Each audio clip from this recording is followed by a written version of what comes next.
आपको मेरी screen show हो रही है?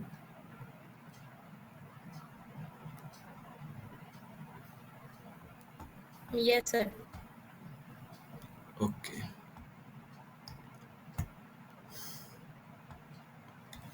ठीक है।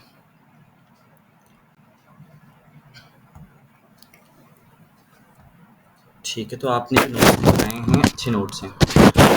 ऐसे ही बनाते हैं नोट्स। बस नोट्स बनाने में ध्यान रखना, क्योंकि अभी आप जैसे आगे जो बहुत सारे लेक्चर्स होंगे और जैसे-जैसे आप यूपीएससी के अपने एग्ज़ाम के नज़दीक जाएँगी, तो फिर हम कोर सब्जेक्ट्स में घुसेंगे, जो पॉलिटी है, इकोनॉमी है, आर्ट एंड कल्चर, ये वो।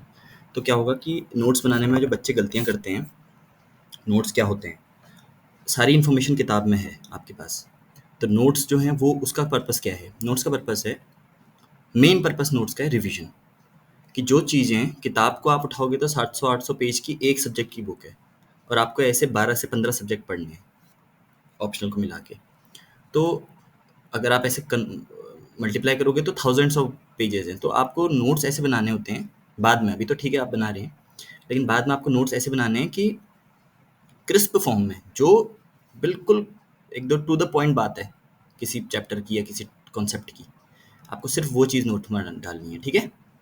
तो ये नोट्स बनाने का ये तरीका होता है, ताकि जो एग्ज़ाम आपका होगा, जैसे प्रीलिम्स होगा मान लीजिए, और उससे पहले आपके पास 1 महीना होगा रिवीजन के लिए। तो आप 1 महीने में आपको पूरे सब्जेक्ट्स रिवाइज़ करने हैं साल भर के, करंट अफेयर भी है, चाहे जो भी है। तो आप सारे सब्जेक्ट्स रिवाइज़ करने हैं, तो उसमें पूरी किताबें आप उठा-उठा के पढ़ेंगे, तो उसमें क्या होगा कि टाइम लगेगा बहुत ज़्यादा, इतना टाइम होता नहीं है। और प्रीलिम्स में तो फिर भी आपको टाइम मिल जाता है। जब आप मेंस देंगी या फिर इंटरव्यू देंगी, तब तो बिल्कुल भी टाइम नहीं होता। क्योंकि मेंस के लिए आपको 3 महीने का टाइम मिलता है, उसमें ऑप्शनल भी करना होता है, आंसर राइटिंग भी करनी होती है, बहुत कुछ करना होता है। और इंटरव्यू तो फिर समुद्र है पूरा, कुछ भी पूछ लेते हैं। तो इसलिए नोट्स ऐसे बनाना आगे चल के किसी भी सब्जेक्ट में, कि जो क्रिस्प हो एकदम। अगर कोई टॉपिक चल रहा है तो उसकी जो बिल्कुल क्रक्स बात है, वही लिखना है नोट्स में, अननेसेसरी चीज़ें नहीं लिखनी है। तो अभी जो नोट्स बनाए आपने, अच्छे नोट्स, गुड, मतलब बहुत अच्छे नोट्स हैं। आप कर रहे हो, मुझे पता नहीं था आप ऐसे नोट्स बना रहे हो, तो अच्छी बात है। चलो ऐसे इसको कंटिन्यू रखना, और धीरे-धीरे अपने नोट्स को रिफाइन करना, ठीक है? आज का हम, Sir. हाँ, कोई डाउट है कल के उसमें? No, sir. अच्छा, पढ़ा था जो, चलो नोट्स तो आप बना ही रहे थे, लेकिन वो जो 2 चैप्टर्स तक अभी तक हम पहुँचे हैं, तो उनमें कुछ आपने पढ़ाई करी है घर में अच्छे से? Yes, sir. ठीक है, चलो आज आगे बढ़ेंगे। पहले उससे पहले थोड़ा-सा कल का रिवाइज़ कर लेते हैं, कल जो हमने देखा था। तो लैंड, लेबर, कैपिटल, एंटरप्रेन्योरशिप, 4 चीज़ें हमने पढ़ी थी। उसमें लेबर और एंटरप्रेन्योरशिप, जो पीपल सेंट्रिक जो हमने चीज़ें देखी थी, कि ठीक है लैंड और कैपिटल तो है ही, लेकिन वो वर्क तब करेंगे जब ह्यूमन्स आपस में कोऑर्डिनेट करेंगे, या फिर ह्यूमन्स के अंदर कुछ स्पेशल काइंड की स्किल होगी, एबिलिटी होगी, तो ही वो चीज़ें वर्क कर सकती हैं। एक आयरन ओर है हम हमारे पास, मान लीजिए झारखंड में बहुत सारी आयरन है मान लीजिए, वो आयरन से कोई प्रोडक्ट यानी कार तब बनेगी जब इंजीनियर होंगे हमारे पास बीच में, और वर्कर्स होंगे और मशीनें होंगी। तो मतलब मशीनें भी तब काम कर पाएंगी जब वर्कर्स होंगे, लेबर्स होंगे बनाने वाले, और उनको ऑपरेट करने के लिए ऑपरेटर्स होंगे, उनको डिज़ाइन करने के लिए इंजीनियर्स होंगे। सबके अंदर स्किल होनी चाहिए। तो ह्यूमन रिसोर्स जो है वो टॉप मोस्ट टाइप का रिसोर्स होता है, जो बाकी चीज़ों को वर्क कराता है।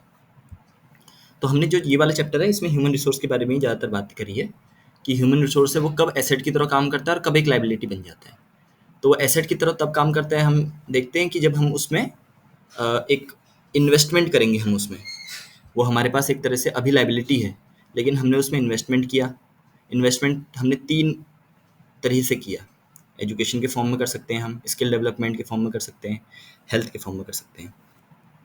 जब हमने ये इन्वेस्टमेंट किया, तो हमने उसके अंदर अच्छी हेल्थ रखी, उस व्यक्ति की प्रोडक्टिव कैपिटल हमें मिलेगा एक तरह से, और एजुकेटेड भी है वो, अपनी एबिलिटी के हिसाब से फुल काम कर सकता है, और स्किल भी है उसके अंदर जो मार्केट को चाहिए।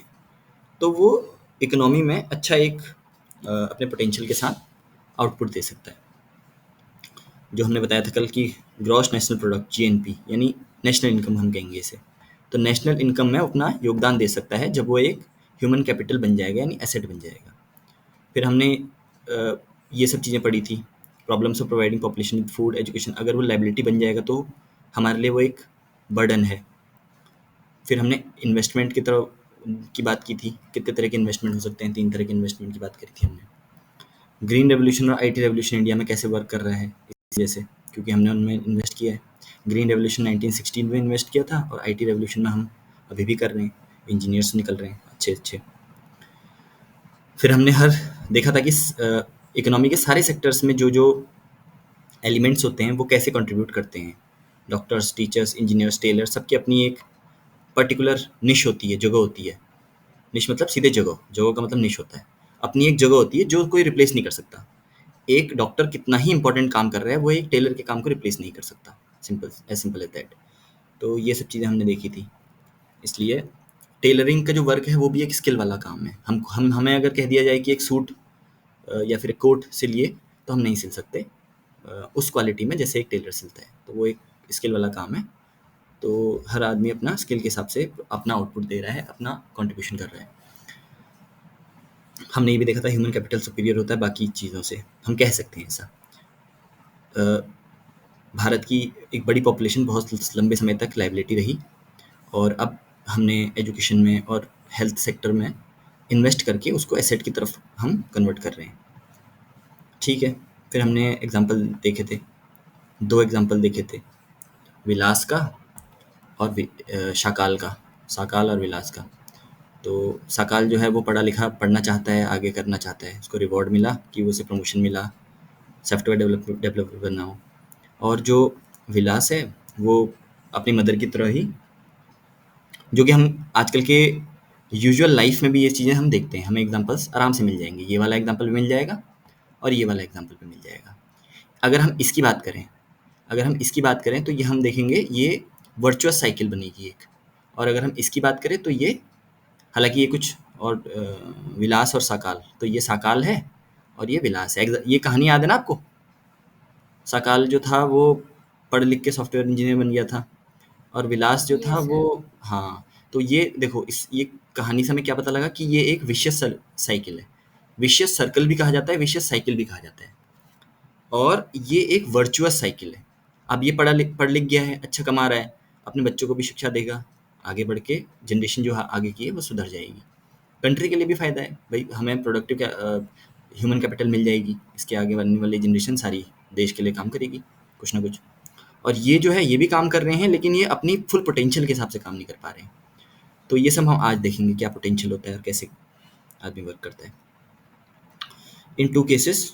चलो ये तो हमने देखा था, मीगर इनकम वगैरह ये सब।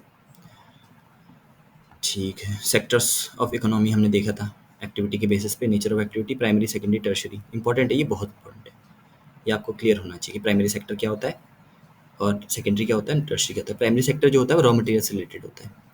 सेकेंडरी होता है उस रॉ मटेरियल को हम वैल्यू एडिशन करके गुड्स बनाएंगे। ध्यान रखिएगा, मैं जो वर्ड्स यूज़ कर रहा हूँ बहुत बहुत परफेक्ट वर्ड्स हैं और इंपॉर्टेंट है आपके लिए। प्राइमरी सेक्टर रॉ मटेरियल से रिलेटेड होता है। सेकेंडरी सेक्टर में उस रॉ मटेरियल को वैल्यू ऐड करके, वैल्यू एडिशन करके यूज़ करने के लिए गुड्स बनाया जाता है, यूजेबल गुड्स। और टर्शियरी सेक्टर में सर्विसेज प्रोवाइड की जाती है। It can be of different kinds, यहाँ एग्जाम्पल सारे लिखे हुए हैं सर्विसेज का। ट्रेड हो सकता है, ट्रांसपोर्ट हो सकता है, ट्रांसपोर्ट सर्विस है। गाड़ी चलाने वाला जो होता है, हम उसकी कार में बैठते हैं, वो हमें एक जगह से दूसरी जगह छोड़ देता है, वो नई चीज़ कोई बना नहीं रहा है, वो क्या कर रहा है, वो एक सर्विस प्रोवाइड कर रहा है। ऐसी कम्युनिकेशन सर्विस है, बैंकिंग एक सर्विस है, एजुकेशन एक सर्विस है, हेल्थ टूरिज्म सर्विसेज, अब ये सर्विसेज और बाकी चीज़ें। इंश्योरेंस सर्विस है, जैसे बैंकिंग एक सर्विस है वैसे इंश्योरेंस सर्विस है, ऐसी एटसेट्रा बहुत सारी सर्विसेज होती हैं जो दी जाती हैं। जैसे एजुकेशन एक सर्विस है, तो इस तरीके से काफ़ी सारी तरह से सर्विसेज होती हैं। फिर हमने मार्केट नॉन मार्केट एक्टिविटीज़ के बारे में बात करी थी, सिंपल है, कोई बहुत टफ नहीं, सॉरी। इसके बाद कंडीशंस ऑफ वर्किंग के बेस पे हमने बात करी थी ऑर्गेनाइज और अनऑर्गेनाइज सेक्टर्स के बारे में। और on the base of asset ownership, ये मैंने थोड़ा एडिशनल आपको चीज़ें बताई हैं, मतलब इससे बात थोड़ा सा बाहर की, यहाँ यही बात करी गई है। यहाँ कंडीशंस ऑफ वर्किंग के बेसिस पे भी हम इकोनॉमी को ऑर्गेनाइज्ड और अनऑर्गेनाइज सेक्टर में डिवाइड कर सकते हैं।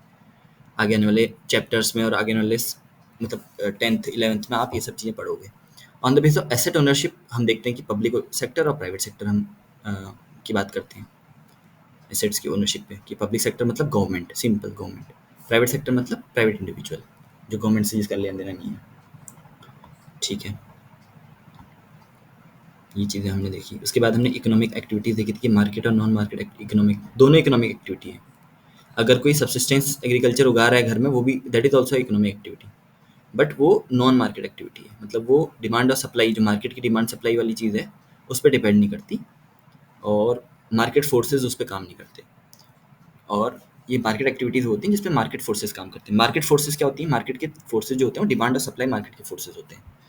कोई भी चीज़ की जो प्राइसेस होते हैं, कहते हैं नहीं कि इसका प्राइस बढ़ गया, उसका प्राइस बढ़ गया, कम हो गया, ड्रास्टिक बढ़ गया, ड्रास्टिक कम हो गया। जैसे कभी कभी दालों के प्राइस या टमाटर और प्याज वगैरह के प्राइस एकदम बढ़ जाते हैं, तो वो इसीलिए होते हैं कि उसकी डिमांड बहुत ज़्यादा बढ़ गई है और सप्लाई उतनी है नहीं।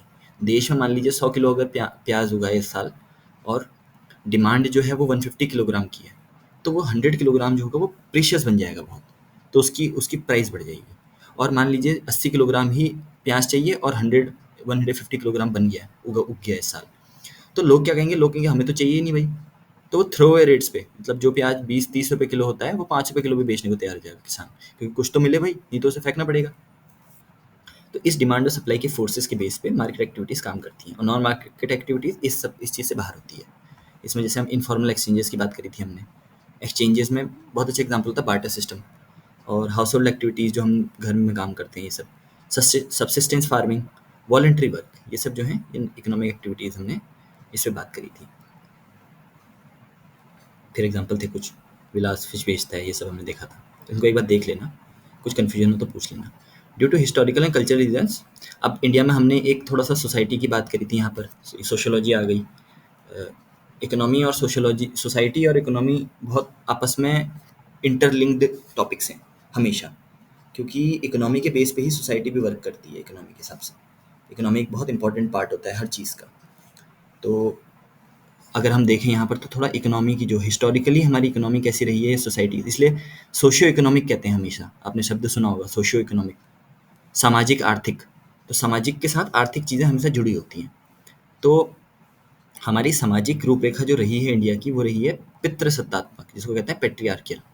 मतलब जो मैन होता है घर में, वो हमेशा सुपीरियर रहा है, वो कमाने वाला इंसान रहा है, और जो वुमन रही है वो अक्सर वो बैक सीट पे रखते हैं उसको, वो घर चलाती है। तो ये हमारा एक तरह से ये गलत चीज़ है, मतलब कहने का मतलब ये हमारी सोसाइटी का थोड़ा सा वीक पॉइंट है एक तरह से। ऐसा नहीं होना चाहिए, क्योंकि सोसाइटी में हर एलिमेंट कंट्रीब्यूट करना चाहिए सोसाइटी में, सेक्टर्स में, जैसे primary sector, secondary sector, tertiary sector है, तो उसमें सबका कंट्रीब्यूशन उतना ही रहना चाहिए। ये नहीं होना चाहिए कि वो जेंडर बाइज्ड हो, बाइस हो। तो हमें देखने को अभी तक ये मिला है, क्योंकि पितृसत्तात्मक सोसाइटी है, पेट्रियार्कल, तो जेंडर बाइज देखने को मिला है प्राइमरी सेक्टर, सेकेंडरी और टर्शियरी, मतलब जो एक तरह से फॉर्मल सेक्टर में कह लो, तो जेंडर बाइज देखने को मिला है। और महिलाएं अगर वर्क करती भी हैं तो मैक्सिमम वो इनफॉर्मल सेक्टर में हमें देखने को मिली है। तो इनफॉर्मल सेक्टर में समस्या क्या आती है? ये woman are paid for their work, ये तो चलो लेबर मार्केट में एंटर करती हैं जब, उसके बावजूद जब लेबर मार्केट में एंटर भी करती हैं वुमन, तो भी उनको इनकी स्किल के हिसाब से या उनके काम के हिसाब से पैसा नहीं मिलता, अंडर पेड रहती हैं हमेशा।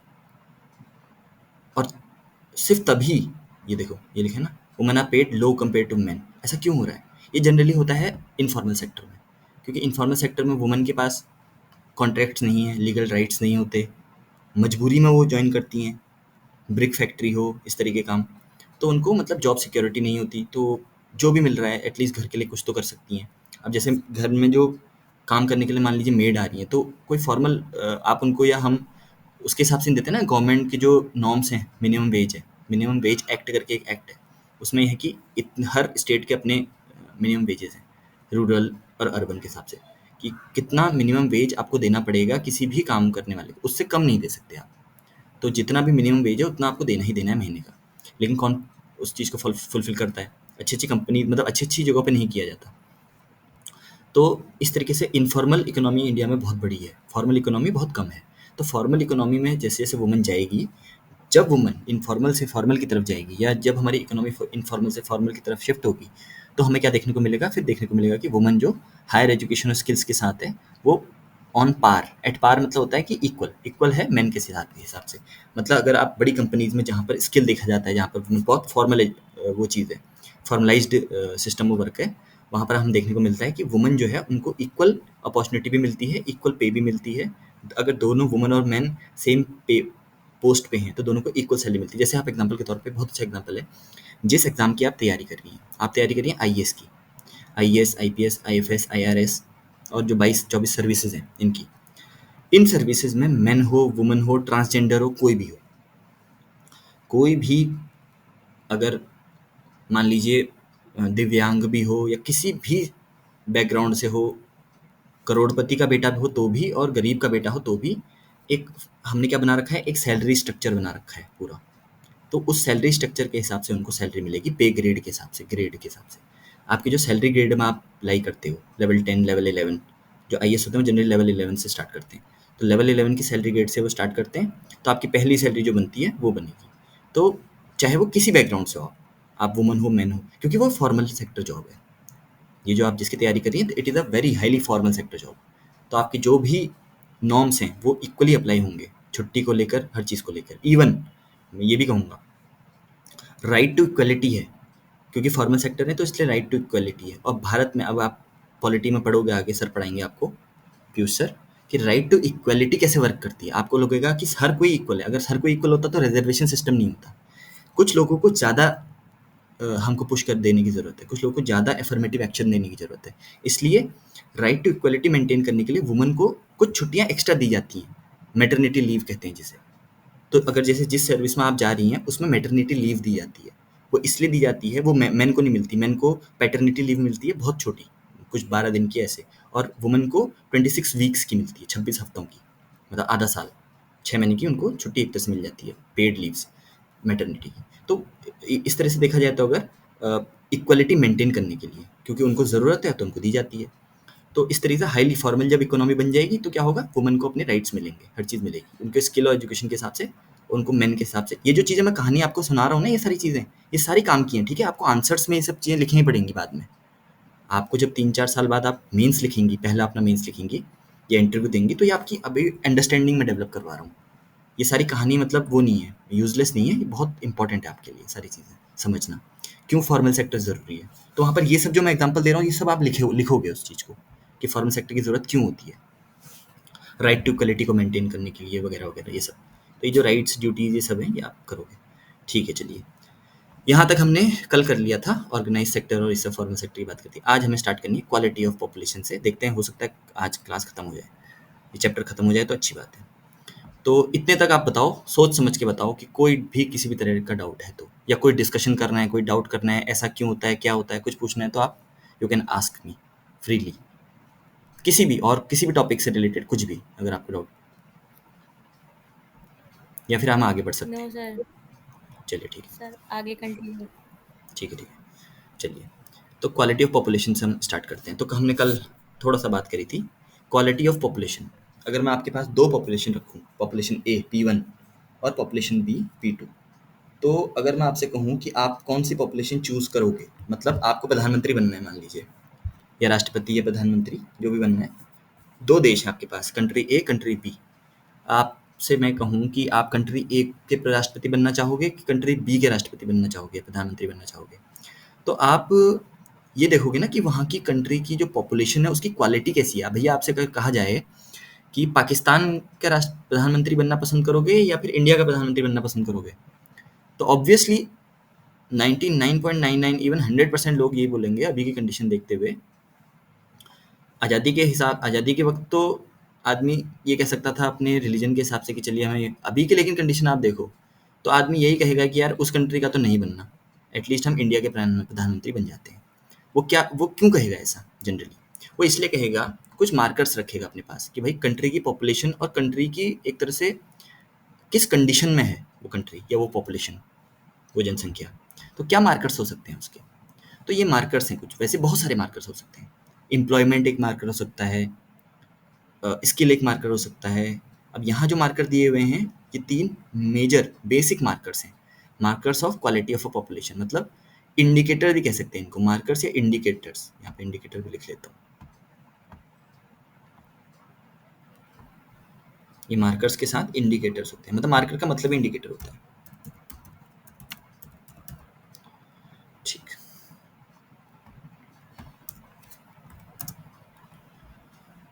तो ये है मार्कर्स या इंडिकेटर्स, जो हमको बताता है। इंडिकेटर क्या होता है? एक गाड़ी में लाइट्स लगी होती हैं जैसे, इंडिकेटर जब राइट का इंडिकेटर चलता है तो हमें पता चल जाता है कि गाड़ी राइट मुड़ने वाली है। तो ये इंडिकेटर ये बताते हैं कि पॉपुलेशन की क्वालिटी क्या है, किस लेवल का पॉपुलेशन है यहाँ। हाई लिटरेसी रेट पहला, अगर कोई कंट्री की लिटरेसी रेट अच्छी है तो वो बेटर क्वालिटी की पॉपुलेशन है वहाँ। वहाँ एजुकेशन पे ध्यान दिया जा रहा है। वो कंट्री के लोग आगे चल के ज़्यादा अच्छे से कंट्रीब्यूट करेंगे। ऐसे ही हेल्थ होता है। हेल्थ में लाइफ एक्सपेक्टेंसी और भी हम चीज़ें मार्कर्स देखेंगे, लाइफ एक्सपेक्टेंसी के अलावा भी कुछ मार्कर्स होते हैं। तो ये हेल्थ है, एक बहुत बड़ा इंडिकेटर है। और स्किल, स्किल कितनी है उस वहाँ के लोगों की। मान लीजिए पूरी पॉपुलेशन हेल्दी है, 100 लोग हैं कंट्री ए में, 100 लोग हैं कंट्री बी में। कंट्री ए में लिटरेसी रेट जो है वो 80% है, कंट्री बी में भी 80% है। कंट्री ए में जो है हेल्थ में सब हेल्दी हैं, अच्छी पॉपुलेशन है। कंट्री बी में भी लगभग वैसी ही हेल्थ है। लेकिन कंट्री ए में जो लोग हैं वो हाईली साइंस में बहुत आगे हैं। स्टेम, एक वर्ड लिख लीजिए अपनी कॉपी में, STEM, stem, science technology education. STE और M। एस से होता है साइंस, टी से होता है टेक्नोलॉजी, ई से होता है इंजीनियरिंग और एम से होता है मैथमेटिक्स। लिख लीजिए, बहुत इंपॉर्टेंट वर्ड है, टेक्निकल वर्ड है, मतलब इसका यूज़ करोगे अपने आंसर्स में और इसमें तो आपको आगे चल के आपको सुनने को मिलेगा ये वर्ड बहुत। तो ये जो होते हैं इस फील्ड में बहुत एडवांस फील्ड है, साइंस के फील्ड, टेक्नोलॉजी के फील्ड, इंजीनियरिंग के फील्ड, मैथमेटिक्स के फील्ड।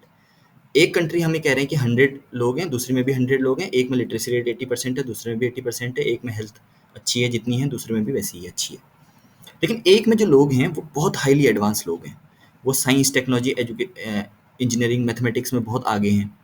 रॉकेट बना रहे हैं, अपना अपना न्यूक्लियर एनर्जी डेवलप करके पावर जनरेशन कर रहे हैं, वगैरह वगैरह हर चीज़ कर रहे हैं। मिसाइल्स बना रहे हैं ताकि अपनी सेफ्टी हो सके, जैसे भारत बनाता है, अग्नि मिसाइल है हमारे पास, इंटरकॉन्टिनेंटल बैलिस्टिक।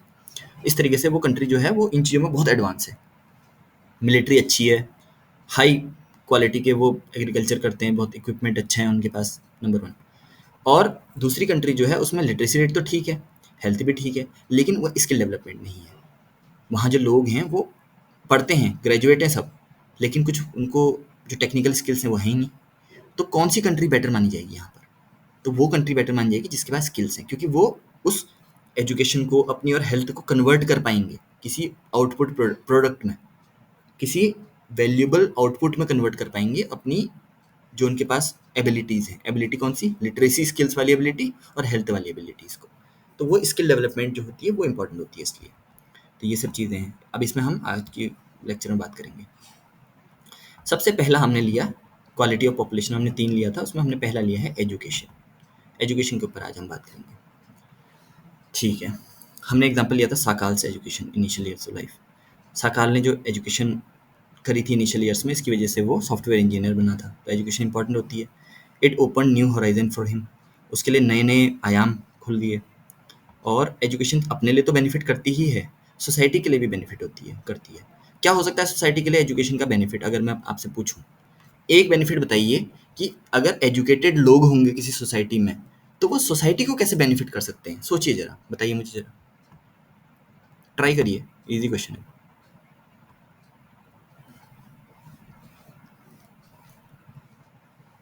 अगर किसी कंट्री में एजुकेटेड लोग हैं यस तो वो कैसे सोसाइटी को बेनिफिट कर सकते हैं? सर, ज़्यादा से ज़्यादा एम्प्लॉयमेंट अपॉर्चुनिटीज़ हो या फिर हम्म, मतलब एक पर्टिकुलरली एडवांसमेंट होगा उनकी स्किल वगैरह में, तो ठीक है। अच्छे से कंट्रीब्यूट कर पाएंगे। हाँ, कंट्रीब्यूट कर पाएंगे। और अच्छा, एक चीज़ और हो सकती है, यस सर। सॉरी, एक चीज़ और हो सकती है बहुत इंटरेस्टिंग। देखो, कोई सोसाइटी में, ये थोड़ा सा अलग चीज़ बता रहा हूँ लेकिन ये चीज़ रिलेट कर सकते हो आप। जैसे कोई सोसाइटी है उसमें बहुत अच्छी एजुकेटेड पॉपुलेशन है, तो आपको नहीं लगता, अगर मैं पूछूं आपसे कंट्री ए और कंट्री बी में, एक में एजुकेशन बहुत अच्छी है, लिटरेसी रेट हाई है, और बी में लिटरेसी रेट कम है, तो क्राइम रेट किस में ज़्यादा और किस में कम होगा? लिटरेसी रेट का क्या क्राइम रेट से भी कोई रिलेशन होता है? Yes sir. क्या क्या रिलेशन हो सकता है? मतलब एजुकेटेड एजुकेटेड लोग होंगे तो हम्म, क्राइम वगैरह तो कम ही होगा ना। हाँ, कम होगा। वो क्यों होता है? देखो, क्राइम अक्सर क्या होता है, जो पढ़े लिखे लोग होते हैं वो कोई भी काम करने से पहले सोचते हैं, उन्हें वैल्यूज़ एथिक्स पता होते हैं, सोसाइटी में कैसे रहना है उनको ये चीज़ें सिखाई जाती हैं स्कूल्स में, एजुकेशन होती है उनकी, एक तरह से सोशल डेवलपमेंट भी उनका अच्छा होता है, नंबर 1। नंबर 2, जो क्राइम होते हैं, इकोनॉमिक क्राइम्स होते हैं, जैसे चोरी होती है, इकोनॉमिक क्राइम में डकैती होती है, मर्डर होते हैं पैसे के लिए। तो वो क्यों होते हैं? वो इसलिए होते हैं कि मान लीजिए चोरियाँ खास करके होती हैं, वो इसलिए होती हैं क्योंकि एम्प्लॉयमेंट अपॉर्चुनिटी नहीं है। भाई एक सैलरीड इंडिविजुअल जो होगा या एक अच्छे से काम करता हुआ आदमी जो होगा, वो चोरी वगैरह नहीं करेगा जनरली। वो अगर क्राइम उस सोसाइटी में होंगे भी तो वो आउट ऑफ किसी और वजह से हो सकते हैं। लेकिन जो इकोनॉमिक जो बेसिस होगा क्राइम का वो बहुत कम हो जाएगा, क्योंकि इकोनॉमी तो संभली हुई है ना, सब लोग कमा रहे हैं, सब लोग अच्छा आउटपुट कर रहे हैं, वो कंट्रीब्यूट कर रहे हैं। तो इकोनॉमिक क्राइम्स जो होंगे एकदम बहुत कम हो जाएंगे। क्राइम होंगे भी तो उसके दूसरे कारण होंगे। तो एक तरह से जो एजुकेशन होती है वो इस चीज़ में भी, मतलब आपने जो आंसर दिया वो भी बिल्कुल परफेक्ट है। वो एजुकेशन अगर लिटरेसी रेट हाई होगा तो वो सोसाइटी जो होगा वो अपना आउटपुट ज़्यादा अच्छे से दे पाएंगे और उस कंट्री की जीडीपी वगैरह ग्रो करेगी, नेशनल इनकम जो हम कहते हैं नेशनल इनकम, वो हाई होगी। लेकिन वहीं पर हम ये भी कह सकते हैं कि उसमें क्राइम्स रेट भी होगा वो भी कम होगा, क्योंकि सोसाइटी के लोग जो होंगे वो पढ़े लिखे होंगे, वो समझदार होंगे एक तरह से, उनको सही और गलत की पहचान होगी। तो नेशनल इनकम कल्चर तो ये क्या है, इट इनहेंसेस, क्या इनहेंस करता है? नेशनल इनकम इनहेंस करता है cultural richness, increase the efficiency of governance. अब देखो 3 चीज़ें का नाम लिया इसने, नेशनल इनकम, ये तो हमने बात करी, ये आपने बात करा था, आपने जो आंसर दिया था वो ये था national income. Cultural richness, cultural richness भी इसमें इंक्रीज होगी और एफिशिएंसी ऑफ गवर्नेंस भी इंक्रीज होगी। ये इंपॉर्टेंट है बहुत।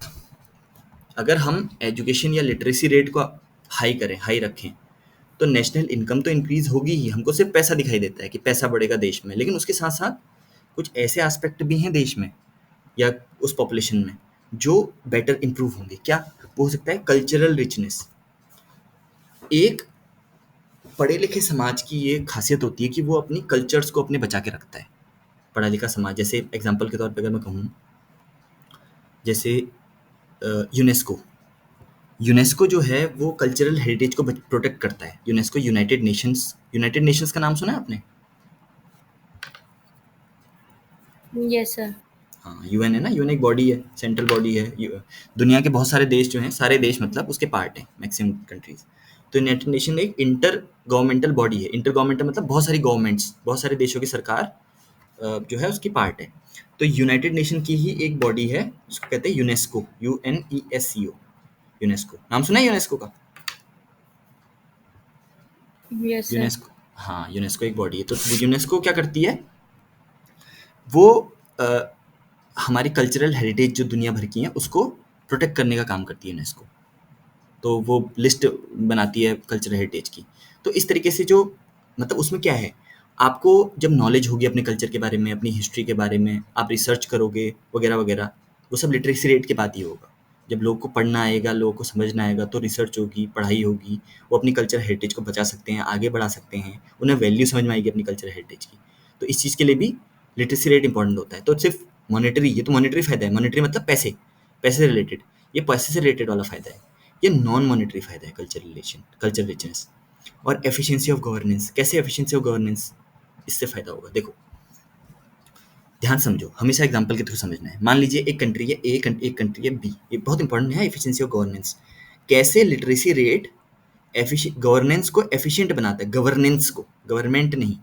गवर्नेंस का मतलब होता है, गवर्नमेंट का जो काम होता है उसे गवर्नेंस कहते हैं। सरकार किस लिए बनाई जाती है? गवर्नेंस के लिए बनाई जाती है। कैसे राज करना है, कैसे काम करना है, सरकार जो काम करती है उसे गवर्नेंस कहते हैं, ठीक है? टेक्निकल वर्ड है। तो कैसे वो बेटर वर्क कर सके गवर्नमेंट, गवर्नमेंट बेटर वर्क करेगी मतलब गवर्नमेंट बेटर गवर्नेंस करेगी, तो उसकी एफिशिएंसी इंप्रूव होगी जब कंट्री में लिटरेसी रेट हाई होगा। तो कैसे होगा? अब हम एग्जांपल के थ्रू समझते हैं। कंट्री ए, कंट्री बी। कंट्री ए में अच्छी लिटरेसी रेट है और कंट्री बी में बहुत पुअर लिटरेसी रेट है। तो अच्छा एक बात बताओ, कंट्री ए में चुनाव हो रहे हैं, कंट्री बी में भी चुनाव हो रहे हैं, आपको क्या लगता है कहाँ पर जो नेता होंगे चुन के जो आएंगे वो ज़्यादा अच्छे और एफिशिएंट नेता होंगे? कंट्री ए में जहाँ लिटरेसी रेट हाई है या कंट्री बी में जहाँ लिटरेसी रेट कम है? अच्छे नेता कौन सी कंट्री चुनेगी, जब वो बहुत पढ़ी लिखी होगी या फिर अनपढ़ होगी? सोच समझ के बताओ। सर पढ़ी लिखी। पढ़ी लिखी होगी, क्यों होगी, ऐसा क्यों होगा? कि वो पढ़े लिखे हैं तो वो अच्छी सरकार चुन रहे हैं, समझदार सरकार चुन रहे हैं। ऐसा क्यों होता है? एक एक अनपढ़ इंसान जो होता है, वो गलत नेताओं को क्यों चुनता है? बताइए, सोचिए। सर उसको पर्टिकुलरली मतलब ये सारे हुँ। एस्पेक्ट्स नहीं पता होते। जैसे कंट्री को गवर्न करने के लिए बहुत सारी चीज़ें चाहिए होती है। नहीं ठीक है, वो तो ठीक है। अब जैसे वो मैं सरकार। हुँ, हुँ, हुँ। जैसे मान लीजिए चुनाव चल सर आप रहे हैं। बोलिए। हाँ, वो चुनाव चल रहे हैं और जो नेता हैं, ध्यान समझना, मैं गवर्नेंस समझा रहा हूँ कि लिटरेसी रेट कैसे अच्छी गवर्नेंस जो होती है वो इंश्योर करती है। सिंपल है, इसको कोई किताबी चीज़ से मत समझिए, आप सिंपल ग्राउंड लेवल पे समझिए। 2 नेता हैं, एक बहुत भ्रष्ट नेता है, एक बहुत अच्छा नेता है। जो भ्रष्ट नेता है वो क्या करेगा, जात-पात पे लोगों को लड़ाएगा। उनको हो सकता है इलेक्शन से 1 दिन पहले शराब बँटवा देगा, पैसे की गड्डियाँ बँटवा देगा कि भाई मुझे चुनो, और लोग जो अनपढ़ लोग होंगे वो उसको चुन लेंगे। और जब उसको चुन लेंगे, पार्लियामेंट भेज देंगे, ध्यान समझिएगा, तो वो जो घटिया नेता है, वो 5 साल क्या अच्छी सरकार चलाएगा? वो नहीं चला सकता, वो गवर्नेंस अच्छा नहीं कर सकता, क्योंकि वो आया ही इसलिए है, वो भ्रष्टाचार करने के लिए आया है। उसका काम ही भ्रष्टाचार है। तो अगर वो भ्रष्टाचार करने के लिए आया है, तो वो किसको बेवकूफ़ बना सकता है? एक अनपढ़ लोगों को बेवकूफ़ बना सकता है, या फिर एक पढ़े-लिखे लोगों को, समाज को बेवकूफ़ बना सकता है। अब वो जो हम देखते आ रहे थे कि ऐसी सरकारें जो बहुत भ्रष्टाचार करने के लिए भारत में आई आनी मतलब जिन्होंने वर्क करना है, भ्रष्टाचार का काम करना है, वो क्या करती हैं, वो उनको टारगेट करती हैं जो गरीब लोग हैं, जो अनपढ़ लोग हैं, उनको क्या करती है, धर्म के नाम पे लड़ाएगी। और जो अच्छी सरकार होगी, कोई अच्छा नेता है, वो क्या करेगा, वो क्योंकि उसको ये सब तो करना नहीं है, उसको अपनी डेवलपमेंटल एजेंडा बताना है जनता को कि मैं ये डेवलपमेंट करूँगा, मैं ऐसे रोजगार दूंगा, मैं ऐसे हाईवेज निकालूंगा, ऐसे मैं इंडस्ट्री को भारत में इन्वेस्ट करवाऊंगा। अब गरीब अनपढ़ लोग हैं, उनको पता ही नहीं है इंडस्ट्री को, इन्वेस्टमेंट से क्या मतलब उनको। उनको तो भैया शाम को एक शराब की बोतल दे दी तो वो बिक गए उतने में। तो इसलिए लिटरेसी रेट जो होती है, और दूसरा ये तो चलो सिलेक्शन तक की बात है, ये तो सरकार चुनने तक की बात है। एक बार सरकार चुनी गई तो आप ध्यान रखिए कि लिटरेट पॉपुलेशन और इलिटरेट पॉपुलेशन में से कौन उस सरकार पे सही से नज़र रख सकती है। एक लिटरेट पॉपुलेशन होगी तो वो सरकार को एक तरह से अपने टोस पे रखेगी कि आप जिस वादे के लिए आप गए हो, या गवर्नेंस के लिए आप अच्छे एफिशिएंट गवर्नेंस के लिए गए हो, आपको वो करना ही करना है। अदरवाइज हम जो है आप पे नज़र रखे हुए हैं, अगली अगली बार हम आपको गिरा देंगे। तो उसकी एक तरह से सरकार को डर रहती है कि लिटरेट पॉपुलेशन है, सब समझती है कि हम क्या कर रहे हैं। हम भ्रष्टाचार कर रहे हैं तो एकदम से उजागर हो जाएगा, जनता के बीच में चली जाएगी बात। तो एक पढ़ी लिखी जनता जो होती है, वो सरकार को चेक्स एंड बैलेंसेस का काम करती है, इसलिए गवर्नेंस बहुत एफिशिएंट रहती है। ये चीज़ें समझ में आई आपको, ये 3 चीज़ें? नेशनल इनकम, कल्चरल रिचनेस और efficient governance governance. Yes sir. एक लिटरेट पॉपुलेशन जो होती है, वो ये 3 चीज़ें इंश्योर करती है। इसके साथ एक और चीज़ इंश्योर करती है अगर देखा जाए तो, अपने लिए भी। ये तो ठीक है, ये तो नेशन के लिए, कंट्री के लिए इंपॉर्टेंट है। नेशनल इनकम भी कंट्री के लिए इंपॉर्टेंट है, कल्चरल रिचनेस भी कंट्री के लिए इंपॉर्टेंट है, गवर्नेंस अच्छी चले वो भी कंट्री के लिए इंपॉर्टेंट है। लेकिन अपने लिए भी तो इंपॉर्टेंट है, अपने लिए भी तो करती है। एक लिटरेट पॉपुलेशन जो होती है, खुद का भी भविष्य सुधारती है, जैसे इसने सुधारा था, साकाल ने। जो साकाल था, साकाल ने, तो साकाल ने अपनी लाइफ जैसे सुधारी, वो ऐसे ही एक लिटरेट पॉपुलेशन अपनी लाइफ भी सुधारती है। ये जो सारी कहानी है ये बहुत इंपॉर्टेंट है आपके लिए, ठीक है? अब जैसे यहाँ पर एग्जांपल दिया हुआ है, each individuals growth present a different range of problems requirements रहते हुए नवोदय विद्यालय, जैसे गवर्नमेंट, अब इसमें ये आ रहा है देखो, trends in literacy rate in post independence govern, इसमें ये दिखा रखा है कि गवर्नमेंट ने आज़ादी के बाद से लेकर और प्रेजेंट तक जो एजुकेशन में इन्वेस्ट किया था, जो हम इन्वेस्टमेंट की बात करते थे स्टार्टिंग में लिटरेसी रेट पे एजुकेशन में, उसने कैसे अपने फ्रूट्स दिए हैं, कैसे आउटपुट दिया है, ये हमको देखने को मिलता है। जरा इस पे नज़र डाल लेते हैं।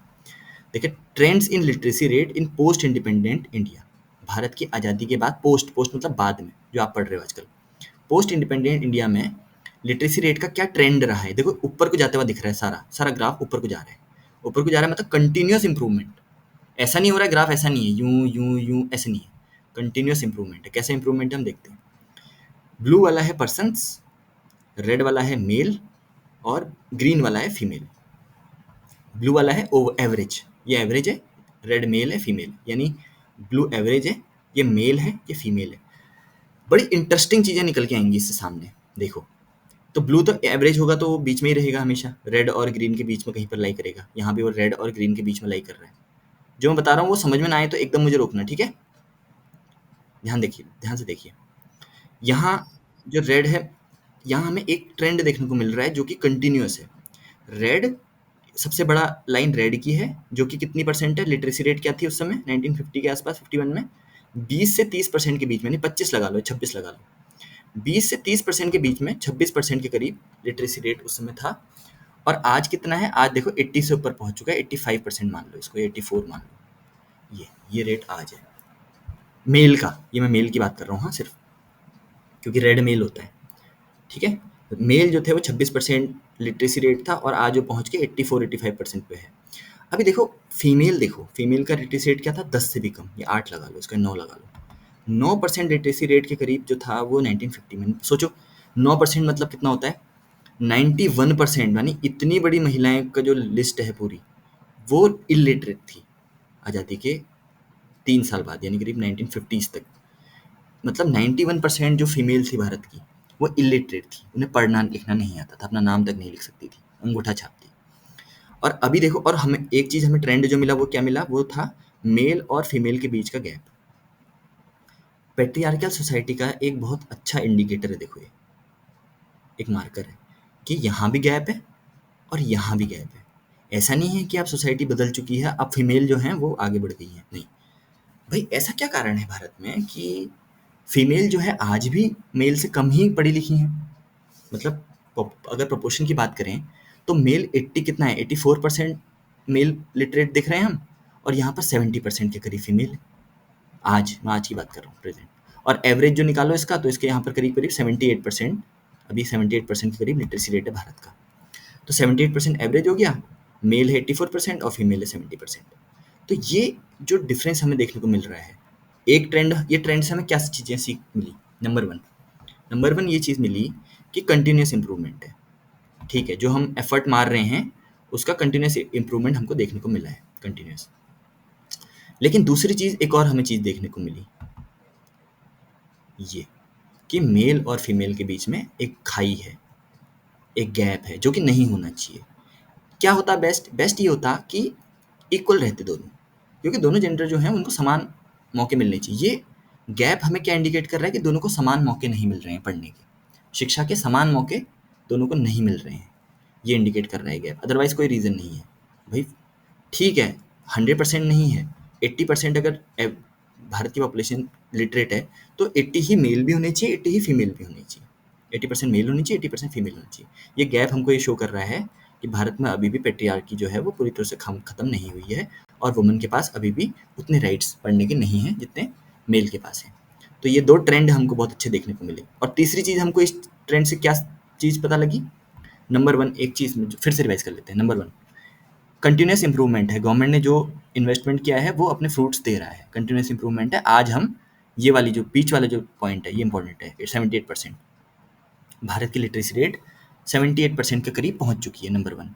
नंबर टू, हमको क्या पता लगा? कंटिन्यूस इंप्रूवमेंट है, और अच्छी बात है जो गवर्नमेंट ने कहा है करा है, मतलब पिछले 50-60 सालों में उसके फ्रूट्स हमको देखने को मिल रहे हैं, इंप्रूवमेंट है। लेकिन एक समस्या देखने को जो मिली है वो है गैप इन दोनों के बीच, मेल और फीमेल के बीच। तो ठीक है, ये हमको चीज़ देखने को मिली। और एक और चीज़ हम देख लेते हैं,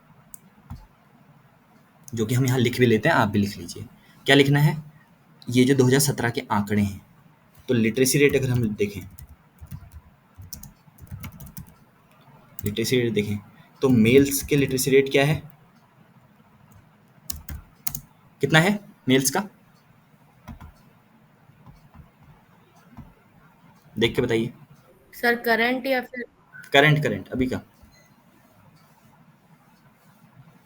3 मार्क लगाए मैंने, देखो ऊपर। सर ये तो 80 से नीचे है ना थोड़ा? 84%। नहीं नहीं, हाँ ठीक है, मेल्स का 84 है, वेरी गुड, बहुत बढ़िया, 84%। ठीक है, फीमेल्स का बताइए।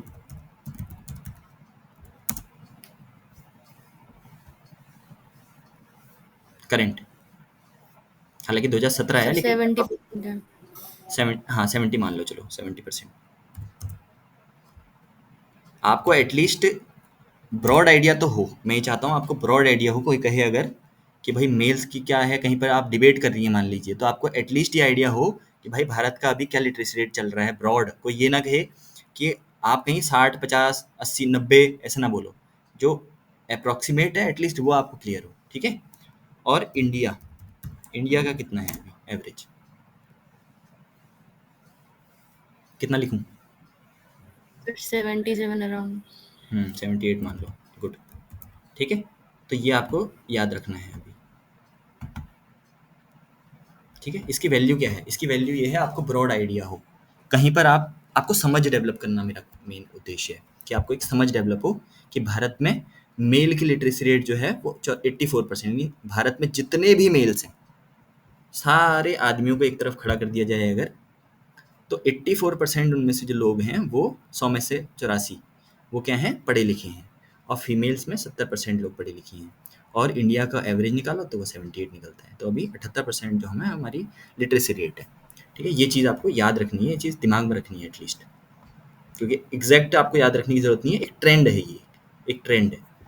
तो इससे हमें एक चीज़ ये पता लगी कि 70% और 84, 14% का 14-15% का गैप हमको देखने को मिला है, जो कि मेल और फीमेल्स के बीच में है। तो मैंने कहा था कि जैसे कंटिन्यूस इम्प्रूवमेंट है, तो गवर्नमेंट बहुत सारे काम कर रही है, नवोदय विद्यालय गवर्नमेंट ने खोले हैं, और भी हम आगे भी बात करेंगे, ठीक है, एजुकेशन के ऊपर। चलो इस चीज़ के ऊपर ये जो चीज़ें हैं ये आप एक बार जब आप इस चैप्टर को रीड करेंगी तो ये चीज़ें पढ़िएगा और आंसर करिएगा इसका, ठीक है। Calculate, how do calculate literacy rate in India. तो ये बहुत सिंपल क्वेश्चंस हैं, कोई दिक्कत नहीं है इसमें। एक बार खुद मेंटली आंसर करना है इनको, कोई भी दिक्कत हो तो मुझे मुझसे पूछना है फिर आपने, अगर समझ में ना आए, ठीक है। तो एजुकेशन की बात ओके चल सर। रही है अब, हाँ एजुकेशन की बात चल रही है, अब एजुकेशन में थोड़ा आगे चीज़ें हम आगे बढ़ते हैं। सबसे पहले मैं आपको ये बताऊंगा कि एजुकेशन जो है वो भारत में बहुत इम्पोर्टेंस रखती है सरकार की नज़र में, गवर्नेंस में, मतलब गवर्नमेंट की नज़र में एजुकेशन जो है वो टॉप प्रायोरिटी में से एक है, सबसे टॉप प्रायोरिटी की चीज़ों में से है कि भाई सबको एजुकेशन मिलनी चाहिए किसी भी कीमत पर। तो ये एजुकेशन की प्रायोरिटी, हालांकि कोई मतलब ये चीज़ ये भी कह सकता है कोई कि अगर इतनी टॉप प्रायोरिटी है तो जीडीपी मतलब गवर्नमेंट जो है वो बहुत ज़्यादा एजुकेशन पे खर्चा क्यों नहीं करती? बहुत बड़ा खर्चा करती है, 2.8% जीडीपी पे खर्च करती है गवर्नमेंट अभी, 2.8 के करीब, 3 के आसपास लगा लो, मतलब 2.8, 2.9, 3, इतना परसेंट गवर्नमेंट एजुकेशन पे खर्च करती है। लेकिन ये भी सफिशिएंट नहीं है, एक्सपर्ट्स कहते हैं कि इससे भी ज़्यादा करना है गवर्नमेंट को, 3, 4, 5 जितना ज़्यादा गवर्नमेंट कर सके उतना बेटर है एजुकेशन पे खर्च करना। लेकिन गवर्नमेंट, अब रिसोर्सेज भी तो लिमिटेड होते हैं भाई, जितना आपके पास बजट है, लिमिटेड बजट, उसमें आप अच्छा अमाउंट अगर एजुकेशन पे खर्च कर सकते हैं जितना, उतना आप करिए। तो क्योंकि बाकी चीज़ों की भी ज़रूरतें होती हैं, तो एजुकेशन पे मैक्सिमम खर्च होना चाहिए, ये है वो चीज़। तो इस पे हम राइट टू एजुकेशन की बात करेंगे अभी, कि गवर्नमेंट ने एजुकेशन को प्रायोरिटी दी है तो क्या ऐसे कदम उठाए हैं एजुकेशन के लिए गवर्नमेंट ने। तो सबसे पहले मैं आपको एक चीज़ बताता हूँ, जैसे राइट टू एजुकेशन की बात करते हैं। देखो 2002 में गवर्नमेंट आपको, जैसे हमारा कॉन्स्टिट्यूशन होता है, कॉन्स्टिट्यूशन के बारे में तो पता है ना, एक कॉन्स्टिट्यूशन एक बुक होती है जिसमें वेरियस काइंड्स ऑफ राइट्स हैं और गवर्नमेंट कैसे चलेगी उसके नियम वगैरह लिखे हुए हैं। अभी आप पॉलिटी में इतना अंदर गए नहीं होगे कि आपको अमेंडमेंट वगैरह पता हो, बट एक ब्रॉड आइडिया तो होगा कॉन्स्टिट्यूशन का, संविधान, यस सर। है ना। एक बुक होती है कॉन्स्टिट्यूशन, तो जिसमें क्या होता है कि जो वेरियस आर्टिकल्स होते हैं उसमें, जैसे article, first article, second article, third article, ऐसे करके, तो 400 से ऊपर आर्टिकल्स जो हैं कॉन्स्टिट्यूशन में, 400, 450 करीब आर्टिकल्स हैं, जिसमें अलग अलग तरह के राइट्स दिए हुए हैं, अलग अलग तरह के नियम बने हैं, नियम कानून वगैरह बने हैं उसमें कॉन्स्टिट्यूशन में। तो कॉन्स्टिट्यूशन बार बार अमेंड भी किया गया, अमेंड मतलब होता है उसमें कुछ सुधार, संशोधन कहते हैं हिंदी में। तो संविधान में काफ़ी बार संशोधन किए गए हैं, जैसे क्योंकि समय बदल रहा है ना, 1947 50 में जब हमारा संविधान लागू हुआ 26 जनवरी में, तो वैसा तो अभी भारत है नहीं, कई चीज़ें बदल चुकी हैं, तो उस बदलती ज़रूरतों के हिसाब से संविधान में भी संशोधन किए गए हैं। तो ऐसे ही आपको कुछ, अब जब आप पढ़ोगे ना पॉलिटी, तो संशोधन आपको कुछ कुछ पढ़ने पड़ेंगे, जो जैसे अभी क्या हुआ है, अभी 106 के करीब संशोधन हो रखे हैं संविधान में, 106 के अराउंड। तो 106 संशोधनों में से आपको कम से कम 15 से 20 संशोधन आपको याद करने पड़ेंगे जो इंपॉर्टेंट है, जिसमें बहुत बड़े बदलाव हुए थे, ठीक है। तो ये मैं आपको वैसे बताऊंगा, अगर हो सकता है उसमें मुझे आपको पढ़ाना पड़े तो मैं आपको पढ़ाऊंगा अच्छे से। तो ऐसे ही एक संशोधन है जिसको बोलते हैं 86वां संविधान 86th अमेंडमेंट एक्ट 2002 में संविधान में 86वां संशोधन किया गया था, 86th। और 86th संशोधन करके एक नया आर्टिकल जोड़ा गया था। आर्टिकल 21 और आर्टिकल 22 के बीच का आर्टिकल था। क्या था? 21 और 22 के बीच का 21A। ये चीज ध्यान रखना, 21 और 22 के बीच में 21A, आर्टिकल 21A जोड़ा गया था।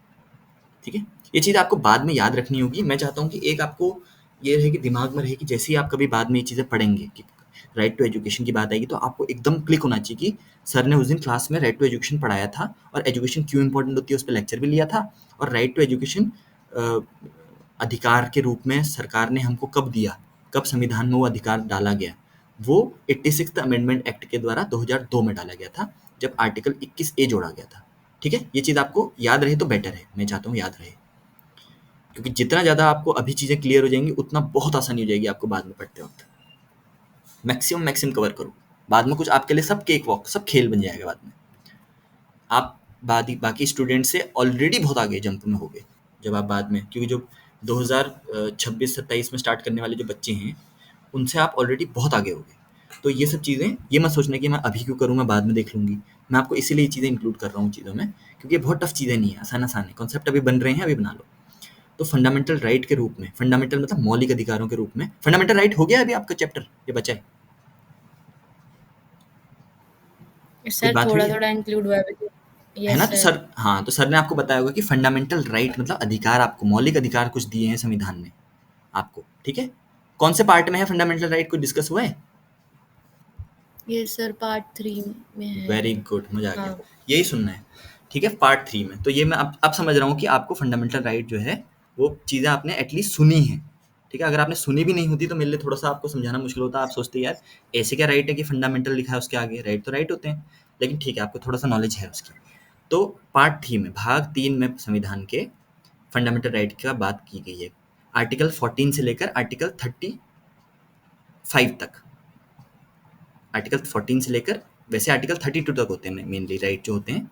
आर्टिकल 32 में हमारा जो राइट दिया होता है, उसके बाद थोड़ा सा फिर और चीज़ों के बारे में बात करते हैं जो हमें अधिकार दिए हैं आर्टिकल 14 से लेकर आर्टिकल 32 तक, और वैसे 35 तक जो होता है पार्ट में इंक्लूड होता है। तो पार्ट 3 जो है वो हमारा फंडामेंटल राइट है। उसमें आर्टिकल 21A बहुत इंपॉर्टेंट आर्टिकल है, ये है राइट टू एजुकेशन, जिसे बाद में जोड़ा गया था 86th अमेंडमेंट एक्ट के द्वारा। ये क्या कहता है? ये कहता है, देखो क्या कहता है, ये कहता है कि the state shall provide free and compulsory, important word है, education to all children of 6 to 14 years. ध्यान से समझना, ये कह रहा है कि भारत के सारे नागरिकों को अधिकार दिया गया है। कौन से नागरिकों को? 6 से 14 साल तक के बच्चों को अधिकार है कि उनको फ्री एजुकेशन मिलेगी और कंपल्सरी मिलेगी। मतलब हर 6 से 14 साल वाले बच्चे को कंपल्सरी स्कूल में डालना है, कोई भी बच्चा नहीं छूटना चाहिए पीछे 6 से 14 साल तक। यानी 6 साल के बाद 6, 7, 8, 9, 10, 11, 12, 13, 14, इतने साल वाले जो बच्चे हैं उनको कंपल्सरी एजुकेशन मिलेगी और उनसे कोई पैसा नहीं लिया जाएगा। गवर्नमेंट स्कूल्स में, प्राइवेट वाले लेते हैं वो अलग चीज़ है, बट गवर्नमेंट स्कूल्स में उनसे कोई भी किसी भी तरह की एजुकेशन का पैसा नहीं लगेगा, फ्री एजुकेशन उनको प्रोवाइड की जाएगी और कंपल्सरी करी जाएगी। कंपल्सरी का मतलब क्या है? कंपल्सरी का मतलब ये है, मान लीजिए कोई पेरेंट्स हैं, वो अपने बच्चे को जो कि 6 से 14 साल के बीच का है सरकारी स्कूल में अगर ले जाते हैं और उनके पास मान लीजिए डॉक्यूमेंट कुछ कमी है या कुछ भी है, सरकारी स्कूल वाले उसको वापस नहीं भेजेंगे। ये नहीं कहेंगे कि आपका एडमिशन नहीं हो सकता, असंभव है। ठीक है, ये ध्यान रखिएगा। सरकारी स्कूल वालों को एडमिशन करना ही करना होगा। क्यों? क्योंकि वो एक उनका अधिकार है।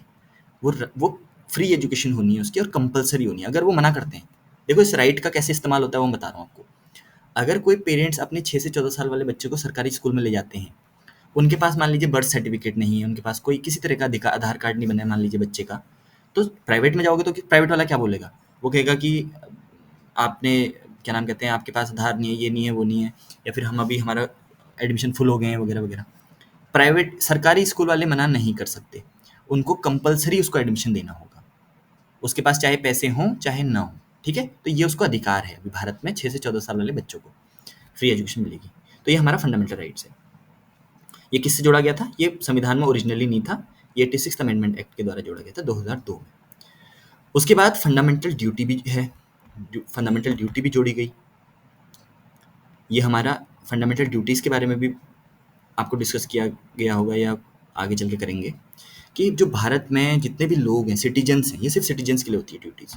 जो सिटीजन्स हैं उनके कुछ कर्तव्य होते हैं, 11 कर्तव्य बता रखे हैं आर्टिकल 51A में। 11 टाइप्स के ड्यूटीज़ हैं, 11 ड्यूटीज़ हैं।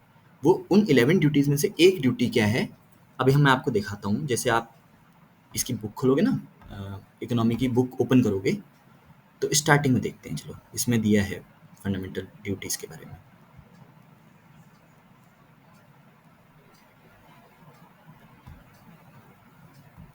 ये देखो, कॉन्स्टिट्यूशन का प्रीएम्बल है ना, आप किताब खोलते हो तो प्रीएम्बल दिखता है सबसे पहले।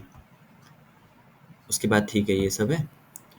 फिर ये हमारी नेशनल एंथम दी हुई है, और फिर ये देखो, ये पेज देखो, दिख रहा है fundamental duties. Yes sir. Part 4A, तुमने अभी बोला था ना पार्ट 3। पार्ट 3 में क्या था, फंडामेंटल राइट्स।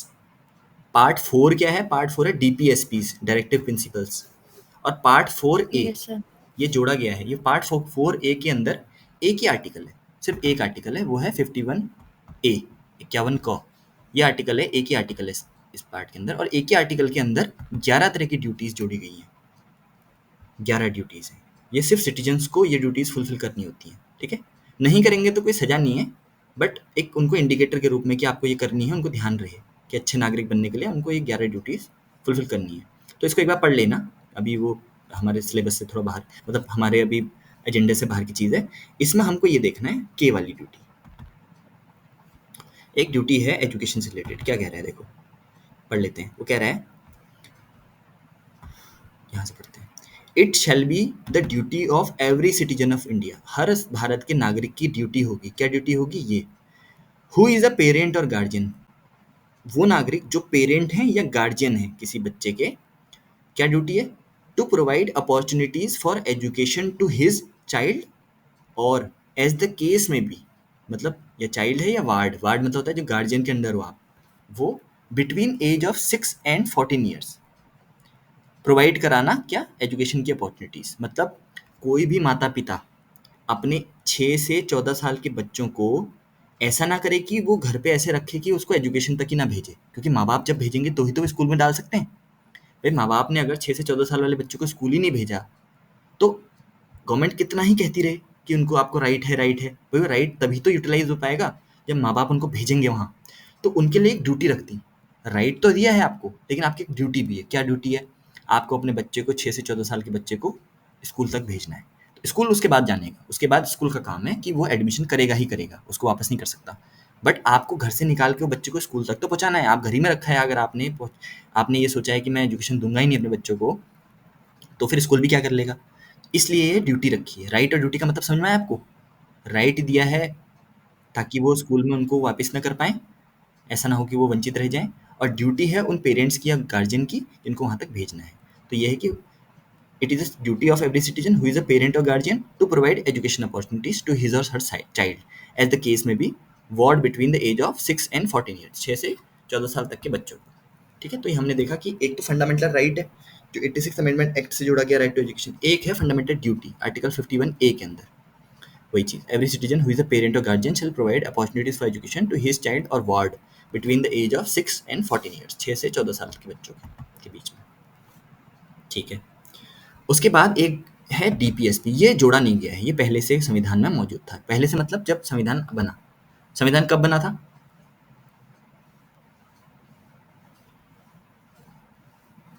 सर 1946 टू 9 बताओ बताओ, जो भी आपको समझ में आता है। Sir 19 November 1946 to 1949। हाँ, ये तो डेट होगी जब बन रहा था। ठीक है, 49 में कौन सी डेट को संविधान जो होगा हुआ था, बन के तैयार हो गया था, याद है। सर 26 नहीं हाँ सर। हाँ हाँ हाँ, सही बोल रहे हो, बोलो। 26 क्या, सर 26 नवंबर। हाँ बिल्कुल सही। तो जब पता होता है कॉन्फिडेंटली बोला करो, ठीक है। Confidence is the key. Confidence भी डेवलप करना है हमें साथ में। देखो, पढ़ाई जो है वो एक चीज़ है। अगर देखो दो बच्चे हैं, एक है दोनों को नॉलेज सेम है, या नॉलेज इवन दूसरे वाले को कम है, लेकिन अगर वो कॉन्फिडेंट बहुत है, ओवर कॉन्फिडेंस की बात नहीं कर रहा मैं, आपको जितना पता है आपको उसमें कॉन्फिडेंस होना है। ऐसा नहीं कि आपको डरे रहना है। 3 साल में आपको ये भी डेवलप करना है अपने अंदर स्किल, क्योंकि यस इंटरव्यू तक पहुँचना है आपको ना एक दिन इंटरव्यू बोर्ड को फेस करना है। तो आपको कॉन्फिडेंस भी होना चाहिए, आपको नॉलेज पे अपनी भरोसा होना चाहिए। 26 नवंबर 1949 को ठीक है, क्या होगा ज़्यादा से ज़्यादा क्या होगा, नहीं पता होगी चीज़, है ना? पता है तो पता है, नहीं पता है तो नहीं पता है। कई चीज़ें मुझे भी नहीं पता होंगी, हो सकता है मुझे ना पता हो, अभी याद ना आई, तो हम देख लूँगा बाद में, कोई बड़ी चीज़ थोड़ी है। कॉन्फिडेंस होना चाहिए अपने को। तो 26 नवंबर 1949 यस को हमारा संविधान बन के तैयार हो गया था, और 26 जनवरी 1950, 26 जनवरी 1950 को वो लागू हुआ था।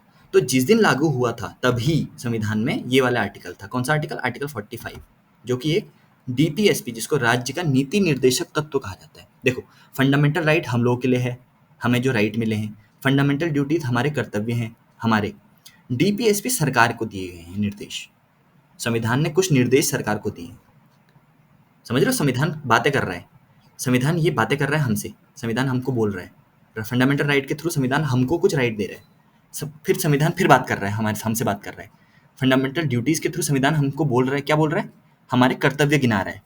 और डीपीएसपी के थ्रू संविधान हमसे बात नहीं कर रहा। अब संविधान किससे बात कर रहा है? सरकार से बात कर रहा है। वो कह रहा है देखो, इनको राइट दिए हैं, इनको ड्यूटी भी समझाई है, अब तुम्हारे भी कुछ काम है। सरकार से कह रहा है ये करो। तो उन आर्टिकल्स में क्या बात करी गई है? आर्टिकल 36 से लेकर 51, 36 मतलब 35 के बाद वाला आर्टिकल, यानी संविधान जो हमारे राइट्स हैं उसके बाद वाला आर्टिकल, और 51 मतलब ये वाला 51A से पहले वाला, फंडामेंटल ड्यूटी से पहले वाला। तो पार्ट 3 के बाद वाला और पार्ट 4A से पहले वाला। तो पार्ट 4 है डीपीएसपी, जिसमें आर्टिकल 45 है, 1 2 मतलब 36, 37, 38, 39 ऐसे करके 45 आर्टिकल में ये बात कही गई है कि राइट टू एजुकेशन, मतलब राइट नहीं, सॉरी, डायरेक्टिव प्रिंसिपल है एजुकेशन से रिलेटेड। क्या बात करी है तब देखो, स्टेट शेल प्रोवाइड, यहाँ पे लिखा है स्टेट, स्टेट का मतलब राज्य नहीं है यहाँ पे, राज्य मतलब यहाँ पे गवर्नमेंट से है। स्टेट का मतलब, स्टेट का मतलब समझते हो आप? Yes sir. क्या है स्टेट का मतलब यहाँ पर? सर यहाँ पे ओवरऑल नेशन को बोला जा रहा है। हाँ, very good, very good, very good. State का मतलब है ओवरऑल नेशन, ओवरऑल नेशन की गवर्नमेंट, खासकर नेशन भी नहीं, सरकारी तंत्र, पूरे भारत के सरकारी तंत्र को स्टेट कहा गया है। आप कभी भी आगे चल के जब गवर्नमेंट के वो पढ़ोगे ना, सॉरी, आगे चल के जब गवर्नमेंट के आप वो पढ़ोगे, कुछ इंपॉर्टेंट सुप्रीम कोर्ट के जजमेंट्स पढ़ोगे, केसेस पढ़ोगे, केसेस, केशवानंद भारती, ये वो, तो वैसे आप पढ़ोगे तो state of India, union of India ऐसे लिखा जाता है, स्टेट ऑफ समथिंग। तो स्टेट जो होता है वो सरकार को डिनोट करता है, ना कि जो हम राज्य हम सोचते हैं ना, जैसे उत्तराखंड का स्टेट है, वो भी इसका मतलब होता है, लेकिन यहाँ पर इसका मतलब है जो सरकार वाला। स्टेट शेल प्रोवाइड, जो सरकार है वो क्या प्रोवाइड करेगी? फ्री और कंपलसरी एजुकेशन, वही बात, फिर फ्री देना है और कंपलसरी देना है। Compulsory education for all children, सब बच्चों को, अंटिल, जब तक कि उनकी उम्र कितनी हो जाती है? 14 साल तक। अब देखो यहाँ पर थोड़ा सा समझना है आपको, मैं पॉलिटी में घुस रहा हूँ थोड़ा, आई नो, बट इम्पॉर्टेंट है। यहाँ 6 से 14 है फंडामेंटल राइट, फंडामेंटल ड्यूटी भी 6 से 14 है, लेकिन डीपीएसपी टोटल अंटिल 14 ईयर, यानी 0 to 14 है यहाँ पर, यानी 6 से कम वालों को भी आपको फ्री और कंपलसरी एजुकेशन देनी है। ये उनका अधिकार नहीं है। सरकार के पास अगर रिसोर्सेज हो, अच्छा डीपीएसपी जो होता है वो ये होता है ना, वो सरकार के ऊपर बर्डन नहीं होता, वो सरकार से ये कहा जाता है देखो कोशिश करो, अगर हो पाए तो, अगर आपके पास इतने रिसोर्सेज हों तो अंटिल जितने 14 साल तक के बच्चों तक को सबको एजुकेशन फ्री और कंपलसरी दो। 6 से 14 तक तो देना ही देना है, तो 0 to 6 वालों को भी दे पाओ तो दो, ये चीज़ है। तो फ्री और कंपलसरी एजुकेशन, तो ये क्या है? देखो, राइट टू एजुकेशन से रिलेटेड क्या है? फंडामेंटल राइट भी है, फंडामेंटल ड्यूटी भी है और डायरेक्टिव प्रिंसिपल भी है। आज हमें ये चीज़ याद रखनी है, बहुत इंपॉर्टेंट है। ये जब तक आप यूपीएससी के पीछे पड़े रहोगे ना, तब तक ये भूत आपको नहीं छोड़ेगा, ठीक है? याद रखना है, ये एक भूत है, ये तब तक आपके पीछे लगे रहेगा, एजुकेशन और ये सब चीज़ें जो बातें करी हैं हमने, जब तक आप यूपीएससी की पढ़ाई करते रहोगे। और इवन जब आप ऑफिसर बन जाओगे, आईएएस ऑफिसर बने हो और अपनी सीट पे बैठे हो आप, तब भी ये चीज़ें आपको इम्प्लीमेंट करनी होंगी। तो ये चीज़ें क्लियर होनी चाहिए आपको, क्रिस्टल क्लियर, क्योंकि गवर्नमेंट जो है उसकी प्रायोरिटी लिस्ट में है एजुकेशन, इसलिए ये सब चीज़ें इंपॉर्टेंट हैं, एग्जाम्स में भी पूरा पूछेगा और आपको बनने के बाद भी आपको ये काम आएगा। तो ये चीज़ें ध्यान रखनी है। एजुकेशन जो है फंडामेंटल राइट भी है, फंडामेंटल ड्यूटी भी है और डायरेक्टिव प्रिंसिपल भी है, ये चीज़ आपको याद रखनी है। ठीक है, बहुत अच्छा हमने डिस्कशन कर लिया इस टॉपिक के ऊपर। तो अब मैंने कहा था कि एजुकेशन जो है वो गवर्नमेंट की उस पे है, प्रायोरिटी पे है। तो हम देखते हैं कि स्कीम्स लाइक सर्व शिक्षा अभियान, मिड डे मील स्कीम। अब मिड डे मील क्या है, सर्व शिक्षा अभियान क्या है? सब बचपन में एक ऐड आता था, पता नहीं आपने देखा है कि नहीं? स्कूल चले हम, ऐसे करके एक ऐड आता था, देखा है ऐड वो? देखा है? हो सकता है आपने ना देखा हो। नहीं सर। नहीं देखा ना? हाँ, नहीं देखा होगा। क्या होता था कि जब हम दूरदर्शन देखते थे ना बचपन में, आप तो बाद की जनरेशन हो, जेन ज़ी वाली जनरेशन, तो जो दूरदर्शन वाली जनरेशन है हम लोग, तो हम लोग क्या होता था कि बीच में ऐड आता था, एक कोई भी शो चल रहा है तो हम ऐड भी देखते थे फिर। तो अभी तो क्या होता है कि हम यूट्यूब वगैरह में चेंज कर लेते हैं, नेटफ्लिक्स है हमारे पास, चेंज कर लेते हैं एकदम से, कोई भी मतलब नेटफ्लिक्स पे तो ऐड आते नहीं है, बट यूट्यूब में जैसे ऐड आ रहा है तो हम एकदम से चेंज कर देते हैं चैनल को, या कुछ भी और देखने लग जाते हैं। सब्र नहीं है हमारे पास ऐड देखने का। तो पहले से क्या होता है, हम ऐड में भी एंजॉय करते थे, तो बहुत बढ़िया ऐड बनते थे दूरदर्शन में। तो स्कूल चले हम करके डालना कभी इस पे यूट्यूब पे, बहुत अच्छा एक ऐड आता था। तो वो देखते थे हम, तो वो सर्व शिक्षा अभियान चलाया जाता था उस समय कि 6 to 14 ईयर के बच्चों को स्कूल डालना है। तो वो इसलिए कि चलाया जाता था कि जो बच्चों को, माँ बापों को एक तरह से एड्स के थ्रू कैंपेन है वो एक कि अपने बच्चों को स्कूल भेजो और उनको फ्री एजुकेशन मिल रही है, तो एड्स के थ्रू अवेयरनेस कैंपेन चलाया जाता था वो सब। तो ये सर्व शिक्षा अभियान एक अभियान स्कीम चलाई गई थी, सब बच्चों को एलिमेंट्री एजुकेशन मिलनी ही मिलनी है 6 to 14 ईयर को। ठीक है, तो ये इसका एम था कि 2010 तक सबको एलिमेंट्री एजुकेशन एटलीस्ट मिल जाए। उसके बाद मिड डे मील स्कीम चलाई गई। अब देखो भारत में क्या है, बहुत बड़ी गरीबी थी पहले से, मतलब अभी तो है ही, पहले तो और ज़्यादा गरीबी थी। तो मिड डे मील स्कीम, आप अगर सिंपल एक परिवार से कहा जाए कि अपने, चाहे फ्री एजुकेशन आप उनको दे रहे हो, उनसे कहा जाए, ध्यान समझना, कि अपने बच्चों को स्कूल भेजो, तो वो एक तरह से क्या, एफोर्ड तो ठीक है, वो उनको हम कहेंगे कि फ्री एजुकेशन हम आपको दे रहे हैं, लेकिन क्या उसके बावजूद वो भेजेंगे बच्चों को स्कूल? क्या उनके पास कोई इंसेंटिव है उसका कि हम अपने बच्चे को स्कूल भेजें? मान लीजिए 14 साल का कोई बच्चा है, या 15 साल का, 16 साल का कोई बच्चा है, एट्थ नाइन्थ टेंथ क्लास में, हम अगर उन, बहुत एकदम गरीब परिवार है, उससे हमने कहा कि अपने बच्चों को स्कूल भेजो, छोटे बच्चे हैं उसके, मतलब 14 साल तक के बच्चे हैं, तो वो, हमने उनसे ये कहा कि फ्री एजुकेशन है, वो तो ठीक है, बट हमें उनको कुछ इंसेंटिव भी तो देना है। अगर हम उनको कुछ इंसेंटिव दें सॉरी, कि कुछ एक तरह से एक ऐसा कारण दें कि वो खुशी-खुशी भेजें अपने बच्चे को स्कूल।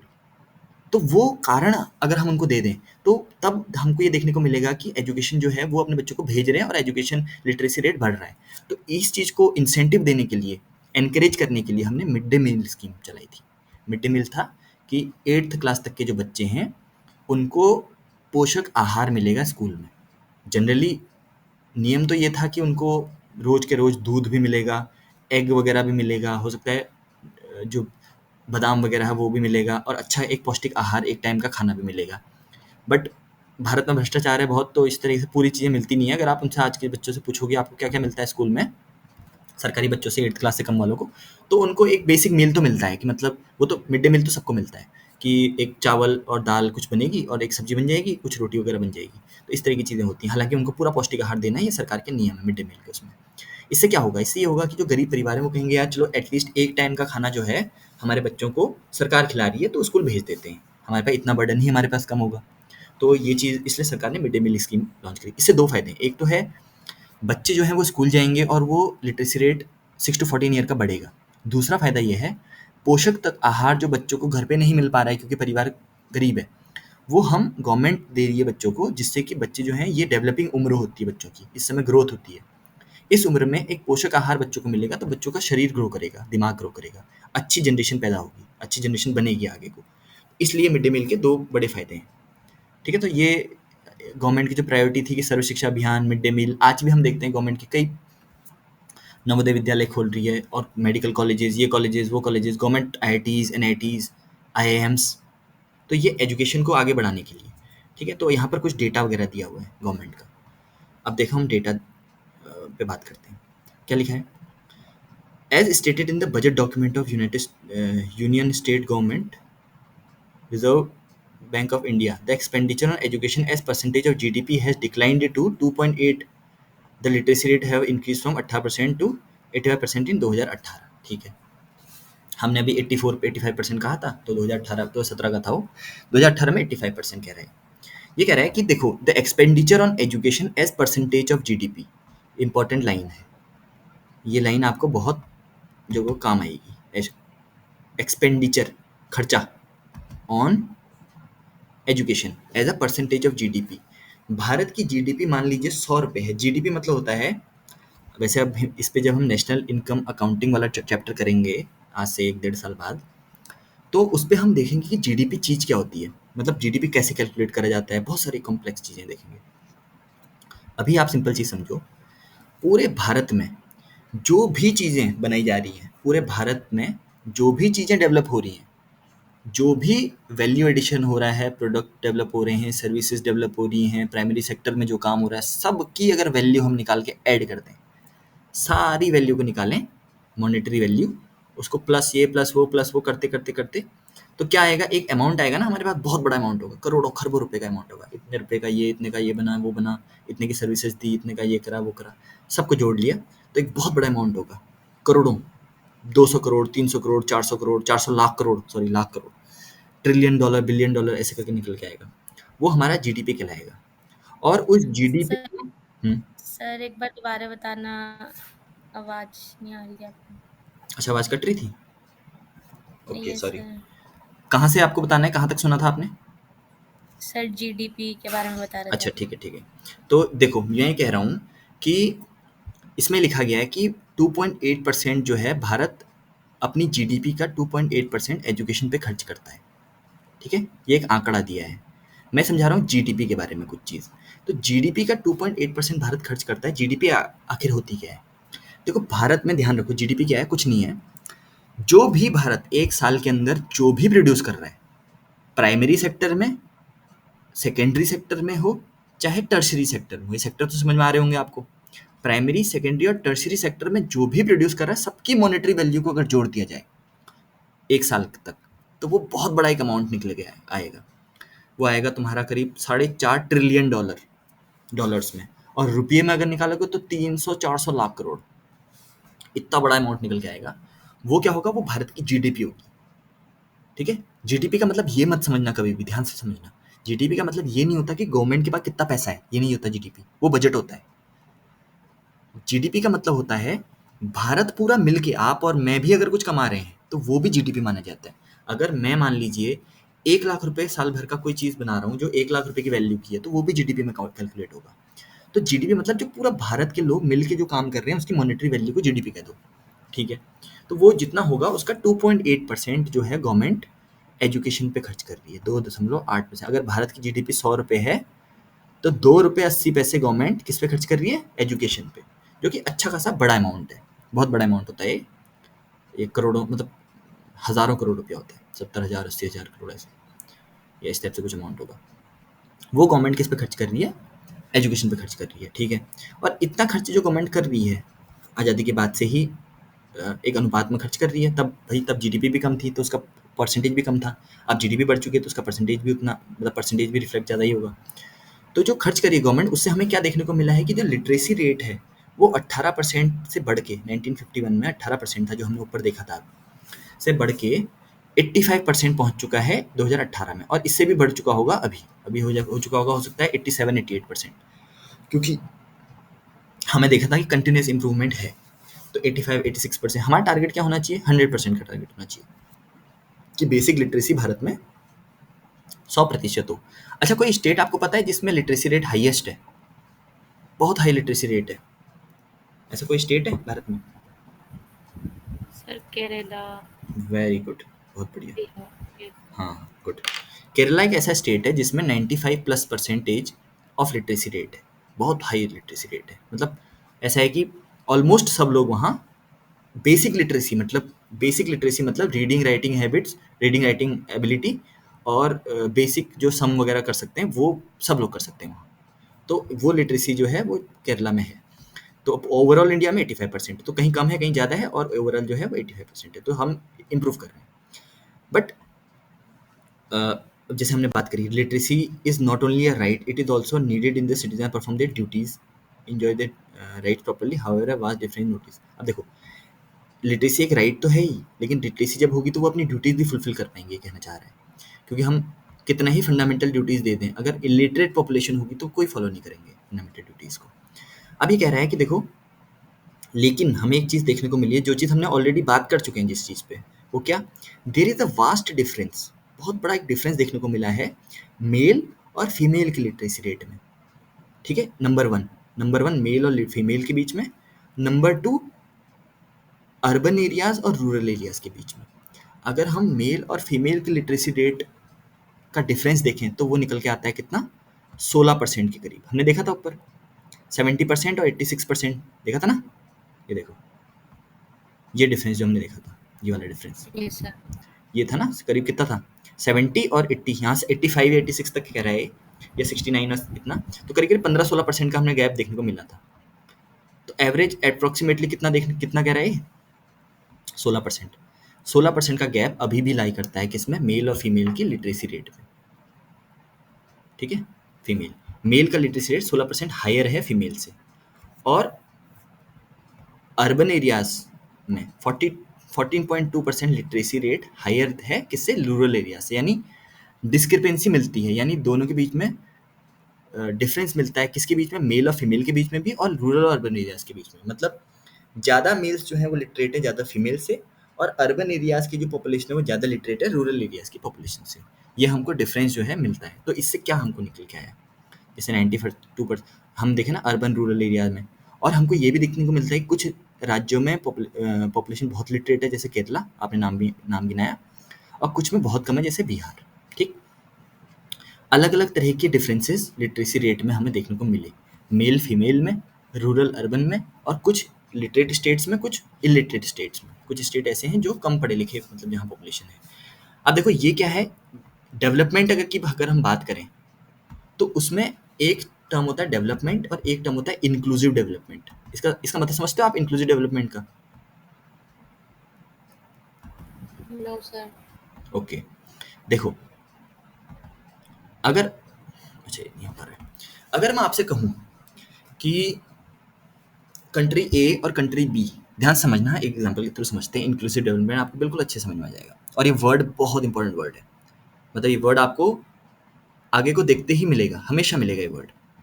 तो ये इंक्लूसिव डेवलपमेंट होता क्या है, इंक्लूसिव ग्रोथ क्या होती है, इंक्लूसिव डेवलपमेंट क्या होता है? अब से हम सिर्फ डेवलपमेंट हमको नहीं चाहिए, हमको इंक्लूसिव डेवलपमेंट चाहिए। हमको सिर्फ ग्रोथ नहीं चाहिए कंट्री की, हमको इंक्लूसिव ग्रोथ चाहिए। ये इंपॉर्टेंट है वर्ड बहुत ज़्यादा। ये क्या होता है? दो कंट्रीज हैं, मान लीजिए एक कंट्री है ए, एक कंट्री है बी। ए कंट्री जो है, और दोनों में बराबर पॉपुलेशन है, 100 लोग हैं, दोनों 100 लोग हैं दोनों कंट्री में। एक कंट्री में जो उसका जीडीपी है कंट्री ए की, वो है 1 लाख रुपए, और कंट्री बी की जीडीपी भी 1 लाख है। ठीक, लेकिन एक डिफरेंस है क्या?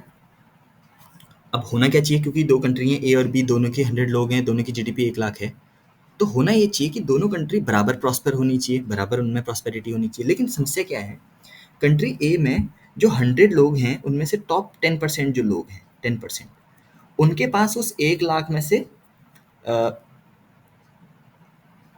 लगभग लगभग ये लगाओ 90,000 रुपये हैं, 90,000 रुपये तक की प्रॉपर्टी है, और बाकी बचे हुए 90% जो लोग हैं उनमें सिर्फ 10,000 रुपये हैं उनके पास। समझ में आ रहा है जो मैं कह रहा हूँ, जो कहानी में बता रहा हूँ? ये ए का, ये यस। एक ही कहानी है, ध्यान समझना, मैं फिर समझाऊंगा।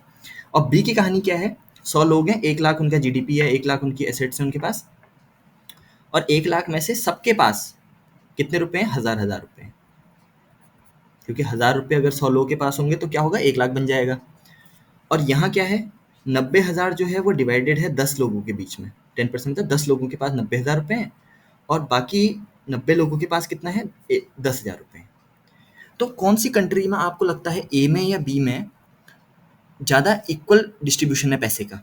यानी ज़्यादा हैप्पीनेस में देखा जाए, या फिर ज़्यादा प्रॉस्पेरिटी किस में आप कहोगे, ए में कहोगे या बी में कहोगे? सोचो। सर डाटा दोबारा बताना। देखो, तभी मैं कह रहा हूँ ध्यान से सुनो। ए कंट्री है, आप इससे इंक्लूसिव डेवलपमेंट को एक बहुत अच्छे तरीके से समझाएंगे इस एग्जांपल से, बहुत इंपॉर्टेंट एग्जांपल है, ध्यान रखना। ए कंट्री और बी कंट्री है, दोनों में 100 लोग हैं। ए कंट्री के पास 1 लाख रुपए हैं, बी कंट्री के पास भी 1 लाख रुपए हैं। ठीक है, कंट्री ए का हाल ये है कि जो 10 लोग हैं, 100 लोगों में से टॉप 10 लोग हैं, उनके पास 90,000 रुपए हैं, और बाकी के जो 90 लोग हैं उनके पास सिर्फ 10,000 रुपए बचते हैं, डिवाइडेड मतलब। और बी कंट्री जो है उसमें सबके पास 1,000 रुपए हैं, इक्वली सबके पास डिवाइडेड है। तो कौन सी कंट्री आप ऐसा करोगे, आप कहोगे कि कौन सी कंट्री के पास जो है वो है एक तरह से प्रॉस्पेरिटी ज़्यादा है? किस कंट्री को आप कहोगे कि बेटर पोजीशन में है इन टर्म्स ऑफ प्रॉस्पेरिटी या डेवलपमेंट? सर जिनको सेम मिल रहा है भी। हाँ, ऐसा क्यों? ऐसा क्यों? सर क्योंकि सब लोगों को इक्वली ट्रीट किया जा रहा है। देखो, इक्वल ट्रीटमेंट का तो बात सही है, ठीक है, वो भी एक पॉइंट है, बट ध्यान समझो, जो नए अब एक कंट्री ए की मैं बात कर रहा हूँ, तो वहाँ 10% लोग जो हैं, यानी 10 लोग जो हैं उनके पास 90,000 रुपए हैं, ठीक है, सबके पास 9-9 हज़ार रुपए हैं, 10 लोगों के पास 9-9 हज़ार रुपए हैं, और यहाँ 90 लोगों के पास 10,000 है। अगर डिवाइड करोगे तो बहुत कम आंकड़ा निकल के आएगा, ठीक है, 100 रुपये के 110 रुपये के करीब आएगा, हर इंसान के पास सिर्फ 110 रुपये या 100 रुपये हैं। तो इतना यस। कम मतलब इतना कम उनके पास एसेट्स हैं, समझ रहे हो, 90% लोगों के पास इतने कम एसेट है, और सिर्फ 10% लोगों के पास सारे एसेट पड़े हैं कंट्री ए में। तो क्या ऐसा और हैं तो दोनों के बराबर बराबर रिसोर्सेस, उसके बाद भी 1 लाख है, उसके बाद भी 1 लाख है, तो फिर ऐसा क्यों कह रहे हो आप कि कंट्री बी बेटर है, जबकि दोनों के पास बराबर है? इसलिए क्योंकि वो जो डेवलपमेंट हो रहा है, हमको दिख रहा है कि कंट्री 1 लाख कमा रही है, डेवलपमेंट तो है, बट वो सबके पास बराबर रूप से नहीं पहुंच रहा है। वो सारी पॉपुलेशन को इंक्लूड करते हुए नहीं है डेवलपमेंट, ध्यान से समझना जो मैं बोल रहा हूँ, वो सारी पॉपुलेशन को इंक्लूड करते हुए नहीं है वो डेवलपमेंट, इसलिए वो सिर्फ डेवलपमेंट है, इंक्लूसिव डेवलपमेंट नहीं है, ठीक है। इंक्लूसिव डेवलपमेंट किस में है? कंट्री बी में, क्योंकि उसमें जो ग्रोथ हो रही है, जो डेवलपमेंट हो रही है, उसके जो फ्रूट्स हैं, उसके जो फल हैं, वो सबको बराबर रूप से मिल रहा है, सब उसमें बराबर रूप से कंट्रीब्यूट कर रहे हैं, और सब उसका फल जो है बराबर रूप से इस्तेमाल कर रहे हैं, यूज़ कर रहे हैं, या फिर उनको मिल रहा है बेनिफिट। कंट्री की डेवलपमेंट का जो बेनिफिट है वो सबको बराबर रूप से मिल रहा है, उसको हम कहेंगे inclusive development. When the fruits of development reaches all the citizens equally, लिख लो इस चीज को, when the fruits of growth and development of a country reaches या are enjoyed by all the citizens equally, when the fruits of growth and development of a nation are enjoyed by all the citizens equally, are या are distributed या are enjoyed by all the citizens equally in an equal manner, then it is called inclusive development। समझ में आया? कुछ clear हुआ concept? Yes sir. क्या concept clear हुआ, मतलब क्या समझ में आया इससे आपको? ग्रोथ बेटर है कि डेवलपमेंट बेटर है कि इंक्लूसिव डेवलपमेंट बेटर है? सर इंक्लूसिव डेवलपमेंट, ऐसा क्यों? क्योंकि उसमें सभी सिटीजन्स को मतलब हम्म। जो जो पर्टिकुलर अमाउंट हुआ है फिर ग्रोथ वगैरह को हाँ लेके चले तो सबको इक्वली एंजॉय हाँ करेंगे उस हाँ, चीज़ बिल्कुल ठीक, बिल्कुल ठीक, बिल्कुल ठीक। जो डेवलपमेंट हो रहा है, जो ग्रोथ हो रही है, वो सारे सिटीजन्स उसका बेनिफिट ले रहे हैं इक्वली, उसको बेनिफिट जो है सबको मिल रहा है। ऐसा नहीं है कि ग्रोथ जो हो रही है उसका एक बहुत बड़ा हिस्सा एक छोटा सा पॉपुलेशन का पार्ट इंजॉय कर रहा है, जो कि भारत में देखने को मिलता है। हमारे भारत में देखा जाए तो कुछ ऐसे लोग हैं, उद्योगपति हैं जैसे, जो मैक्सिमम भारत में जो डेवलप ग्रोथ जीडीपी का ग्रोथ है, वो बेनिफिट जो होता है, प्रॉफिट होता है, कुछ लोगों को, कंपनी को, कुछ लोगों को मिलता है, और बाकी लोग क्या हैं, बहुत गरीबी रेखा से नीचे काम करते हैं। तो ऐसा नहीं होना चाहिए। डेवलपमेंट जो हो रहा है, डेवलपमेंट तो हो रहा है, कंट्री ग्रो कर रही है, हम 5 ट्रिलियन इकोनॉमी बनने वाले हैं, लेकिन वो इंक्लूसिव हो, उसमें सब लोगों की हिस्सेदारी हो, ठीक है। तो यहाँ हमने इंक्लूसिव ग्रोथ और इंक्लूसिव डेवलपमेंट की बात करी, यानी अगर हम ग्रो तो कर रहे हैं, हम 85% देखा जाए तो भारतीय पॉपुलेशन लिटरेट है, लेकिन वहीं देखा जाए तो महिलाएं कितनी लिटरेट है भाई? 85% तो ओवरऑल है। पुरुष अगर देखा जाए तो यहाँ पर अ, पुरुष जो हैं वो बहुत हाई लेवल पे लिटरेट है, और महिलाएं जो हैं वो बहुत कम लेवल पे लिटरेट हैं, उनके बीच 15-16% का डिफरेंस आज देखने को मिला है। तो इज इट गुड? क्या ये चीज़ अच्छी है? इतना बड़ा गैप जो देखने को मिला है, अच्छा है? No sir. क्यों अच्छा नहीं है? सिंपल क्वेश्चन है, कोई बहुत रॉकेट साइंस नहीं है। भारत का एक, देखो समझो ना इस चीज को, क्यों अच्छा नहीं है। महिलाएं जो हैं भारत की, वो एक भारत का 50% पार्ट है, 50%, यानी आधा देश।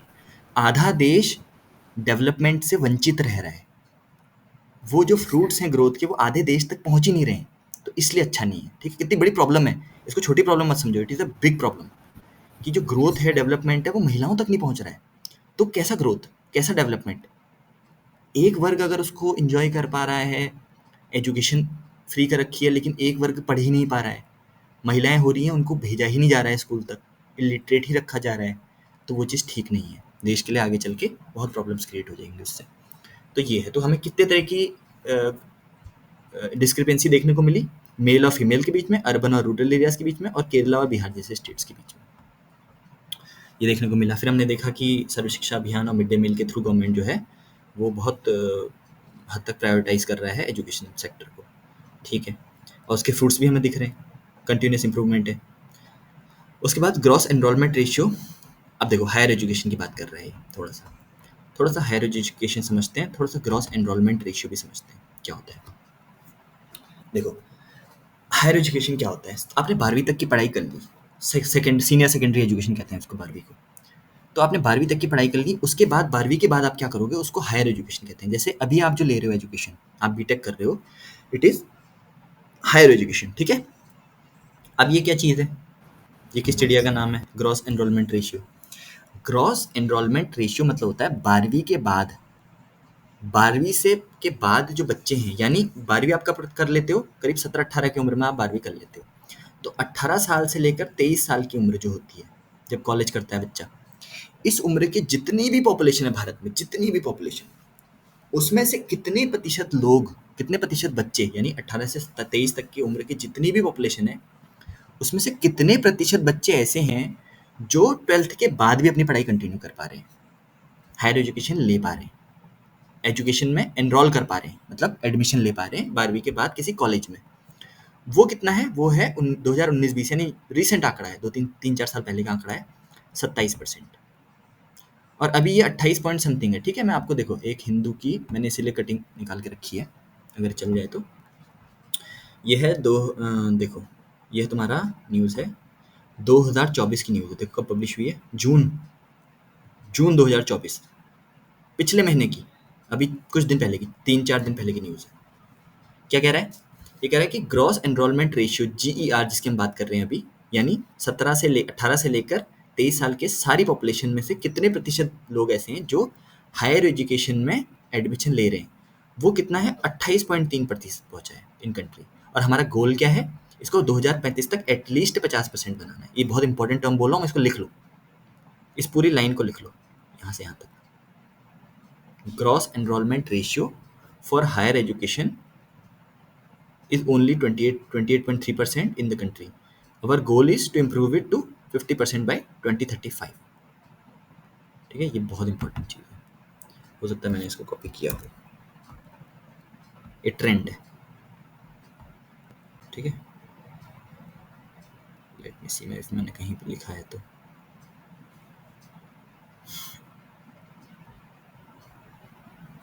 अच्छा जी यार के बारे में नहीं लिखा है, तो आप इसको इसको नोट कर लो। ग्रॉस एनरोलमेंट रेशियो जो है वो 28.3 है अभी, और 50% बनाना इसको हमारा उद्देश्य है। 50% क्या है ये, मतलब क्या कहना चाह रहा है कि 2035 तक हमें क्या करना है, इसे समझाइए जरा, इतने को। सर की जो मतलब 12th के बाद जो स्टूडेंट्स है वो लोग हम्म, कितने हायर एजुकेशन ले पा रहे हैं, उसको 50% करना है कि हाँ गर्ल्स और बॉयज मतलब 50% हाँ एटलीस्ट अपनी हायर हाँ, एजुकेशन कंप्लीट कर पाए। कंप्लीट वाली बात नहीं है, आप एडमिशन वाली बात है, मतलब ठीक है कंप्लीट तो ऑब्वियसली करेंगे ही वो, ठीक कह रहे हो आप, बट हमारा जो गोल है वो ये है कि एटलीस्ट 12वीं के बाद जो भी बच्चे निकलते हैं, अगर 12वीं करके 100 बच्चे निकल रहे हैं, तो एटलीस्ट 50% बच्चे उनमें से ऐसे हों जो हायर एजुकेशन में एडमिशन लें, ठीक है? ग्रॉस एनरोलमेंट रेशियो, एनरोल हो रखे हों हायर एजुकेशन में, ठीक है? ऑब्वियसली कवर करने, मतलब कंप्लीट करने वाली बात है, बट ग्रॉस एनरोलमेंट रेशियो उसको कहा जाता है, ठीक है? 18 से 23 साल वाले कितने बच्चे हायर एजुकेशन ले रहे हैं, वो हैं 2019-20 में था 27%, और बस रिसेंट की इन्फॉर्मेशन है कि 28.3, यानी 27 से 1.3% बढ़ा है बस इतने सालों में, 4-5 साल में, ठीक है? ग्रोथ हो रही है, अच्छी बात है। 2035 तक 50% करना है, बहुत ड्रास्टिक स्टेप लेने होंगे तो 50% होगा, अदरवाइज ये टारगेट रीच नहीं होगा। और टारगेट हमेशा वही बनाए जाते हैं जो हम रीच ऑलमोस्ट ना कर पाएँ, मतलब देखना आप 2035 तक बहुत मुश्किल, मतलब हो सकता है 50% रीच हो जाए अच्छी बात है, मैं तो चाहूँगा 60, 70, 80% भी रीच हो जाए। बट अगर रियलिस्टिकली बात करो तो टारगेट वही बनाए जाते हैं जो गवर्नमेंट को पता होता है कि रीच करना बहुत मुश्किल है। 2000 तो ऐसा न्यूज़ आपको मिलेगी, हो सकता है कि 48% हमने रीच कर लिया है, 49% कर लिया है, या हो सकता है 50 कर लिया हो। तो हम कहेंगे, हमने पीठ थपथपाएँगे कि हमने अपना टारगेट रीच कर लिया। ये कौन कह रहा है? ये कह रहा है AICTE, all India council of technical education, all India council on technical education के चेयरमैन कह रहे हैं, AICTE। ठीक है, तो ये चीज़ है ग्रॉस एनरोलमेंट रेशियो।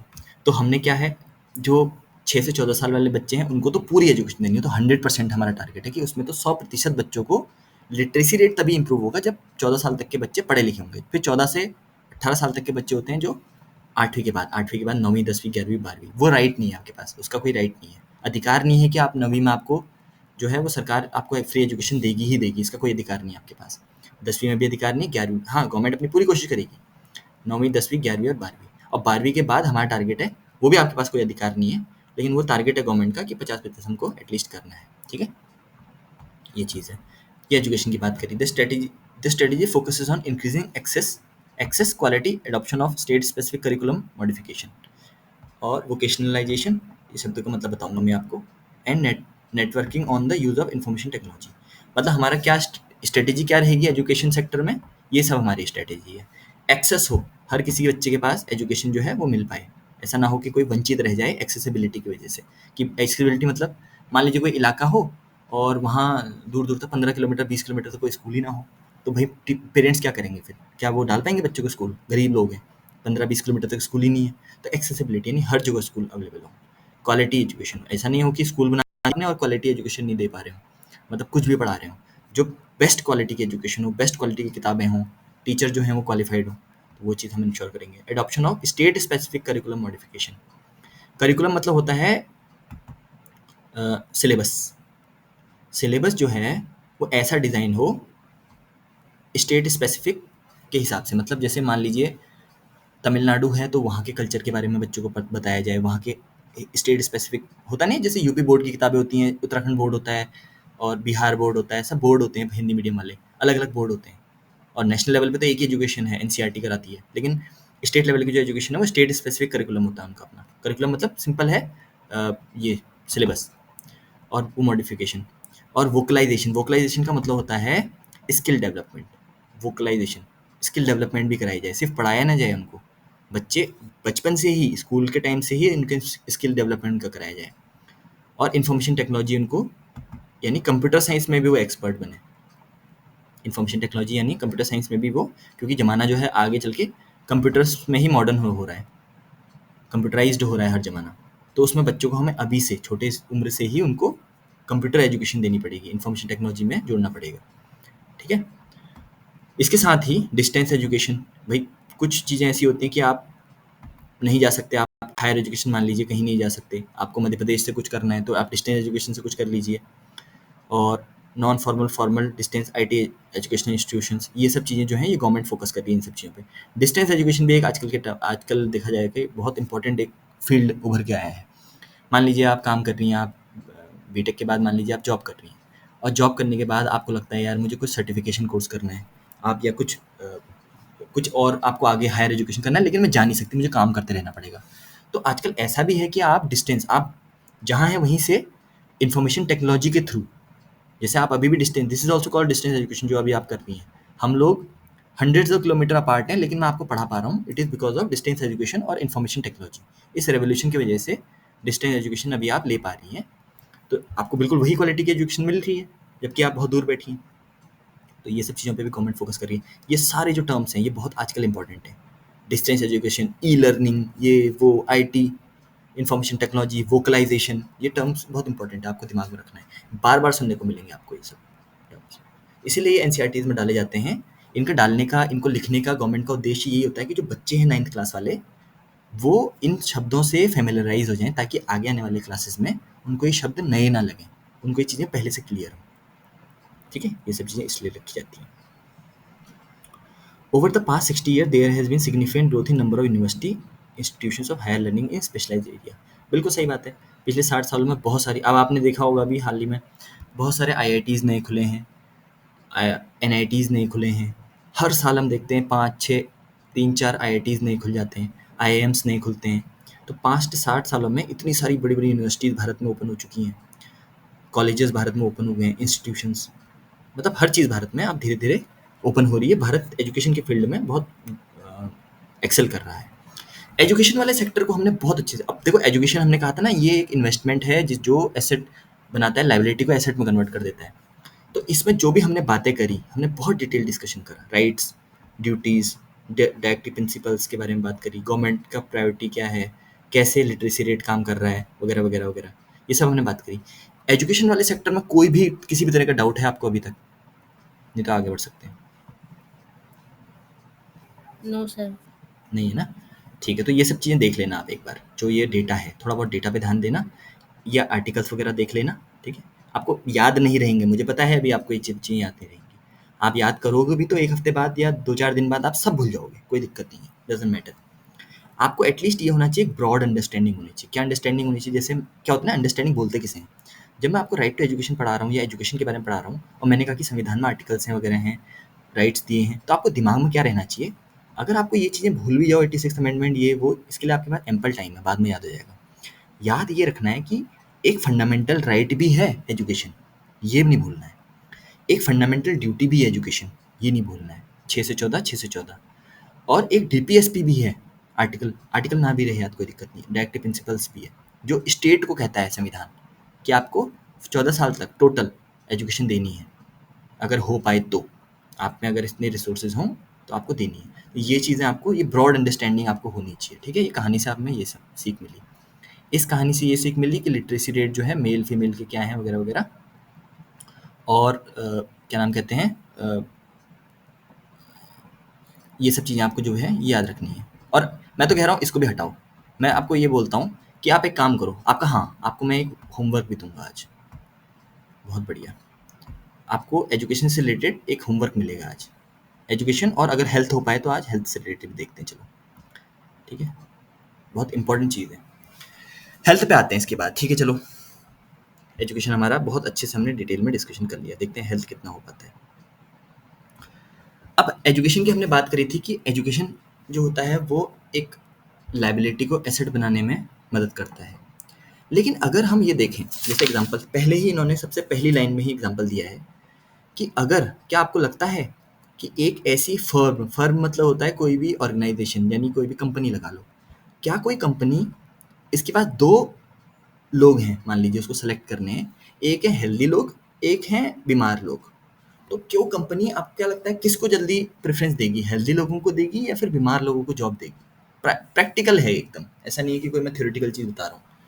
आपकी मान ली कंपनी है जिसमें 10 लोगों की जॉब आपको निकाल रखी है आपने, 10 लोग आपको चाहिए, और आपके पास आवेदन आए 50 लोग के, और 50 लोगों में से 25 लोग हेल्दी हैं, 25 लोग जो हैं वो बिल्कुल इल हैं, उनको कोई बीमारी है, क्रॉनिक बीमारी है, मान लीजिए कैंसर वैंसर है, कुछ है, या हो सकता है किसी कुछ और बीमारी है। तो आप किन लोगों को जॉब ऑफ़र करोगे?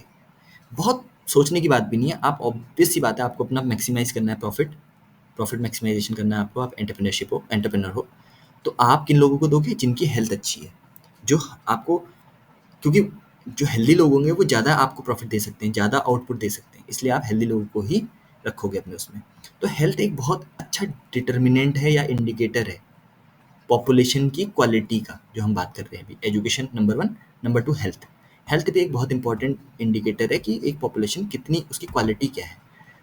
जो जो पॉपुलेशन बहुत अच्छी क्वालिटी की होगी, वहाँ कम से कम लोग बीमार होंगे। वो बीमारी और वो क्या होती है वो हम अभी डिस्कस करेंगे, लेकिन हम ये देखते हैं कि हेल्दी लोग जो हैं वो बेटर आउटपुट दे सकते हैं, नंबर 1, ठीक है?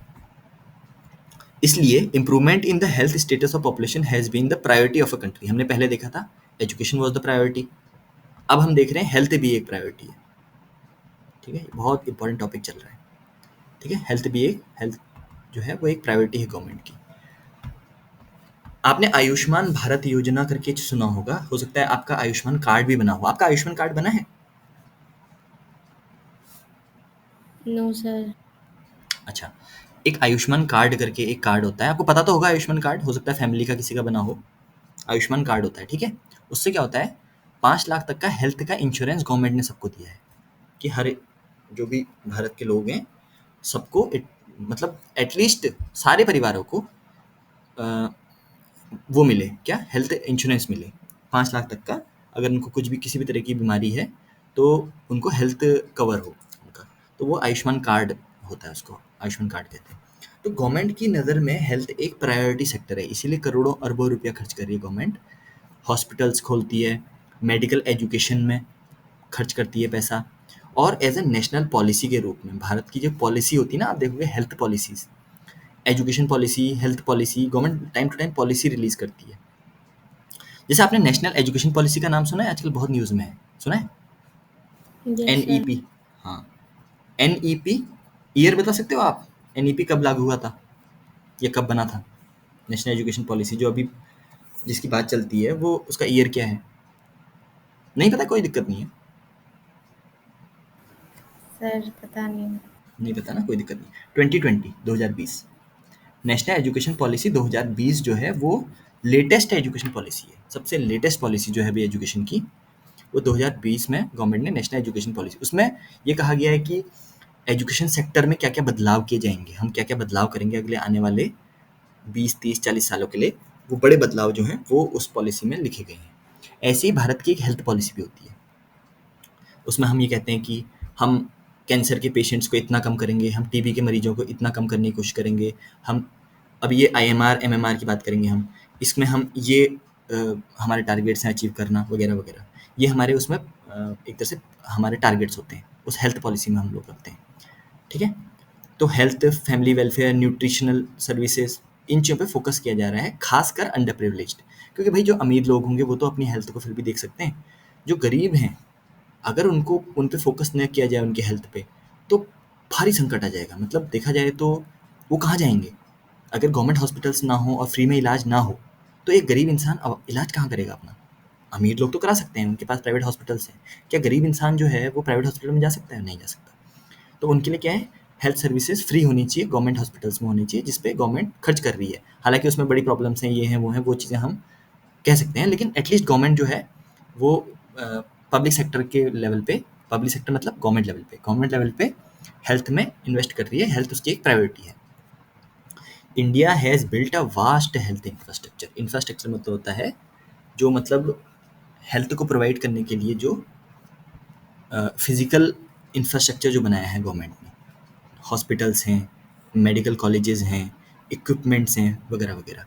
ये जो होता है ये एक बहुत बड़ा हेल्थ, ये हेल्थ है, ठीक है, एच होना चाहिए इसके बाद। हेल्थ इंफ्रास्ट्रक्चर गवर्नमेंट ने खड़ा किया है एक बहुत, ठीक है, ये तो हम देख ही रहे हैं। उसके बाद कह रहा है गवर्नमेंट, इसके बाद कह रहा है कि अब जैसे हमने एजुकेशन में क्या बात करी थी, हमने कहा था गवर्नमेंट ने एफर्ट मारे हैं जिसकी वजह से हमको एक उभरता हुआ ग्राफ दिख रहा था, ऊपर को जाता हुआ ग्राफ। ऐसे ही हेल्थ में भी है, हेल्थ में भी हमको देखने को मिला है कि जो ऐसे इंडिकेटर हैं हेल्थ को डिनोट करने के, क्या इंडिकेटर हो सकते हैं? जैसे एक इंडिकेटर आपने पहले लिखा है हेल्थ का, हेल्थ के बाद आपने ब्रैकेट में अपने उसमें कॉपी में मैंने देखा था, ब्रैकेट के अंदर कुछ लिखा था, क्या लिखा था? Sir life expectancy. Very good. Life expectancy at birth कहा जाता है, उसका पूरा नाम होता है लाइफ एक्सपेक्टेंसी एट बर्थ। पैदा होने के समय पे देखो क्या होता है, नाम से ही पता लग रहा है। लाइफ एक्सपेक्टेंसी एट बर्थ का मतलब होता है जब बच्चा पैदा हुआ तो वो किस देश में पैदा हुआ, कहाँ पैदा हुआ, ये डिपेंड करेगा, इस चीज़ पे डिपेंड करेगा, मतलब सॉरी, ये चीज़ जो होगी वो इंश्योर करेगी कि वो कितने साल तक उसकी लाइफ हो सकती है। अगर वही बच्चा किसी गरीब अफ्रीका के देश में पैदा हुआ तो हो सकता है वो 45 या 50 साल तक भी उसकी उम्र ना रहे। और वही बच्चा अगर जापान में पैदा हुआ तो जापान की एवरेज उम्र 90 के आसपास होती है, यानी वो 90-100 साल तक वो जिंदा रहेगा। तो ऐसा क्या है जापान में और ऐसा क्या है उस गरीब अफ्रीकन कंट्री में? कुछ तो चेंज होगा ना, कि इंसान वहाँ पैदा हो रहा है तो वो 90 साल 95 साल बच जा रहा है, मतलब वो आराम से रह पा रहा है, एज है उसकी। और अगर वो गरीब किसी अफ्रीकन कंट्री में पैदा हो रहा है तो उसकी उम्र जो है वो 40-45 है, लाइफ एक्सपेक्टेंसी उसकी इतनी कम है। और इंडिया में पैदा हो रहा है तो इन दोनों के बीच में कहीं 68 के आसपास कहीं लाई करती है।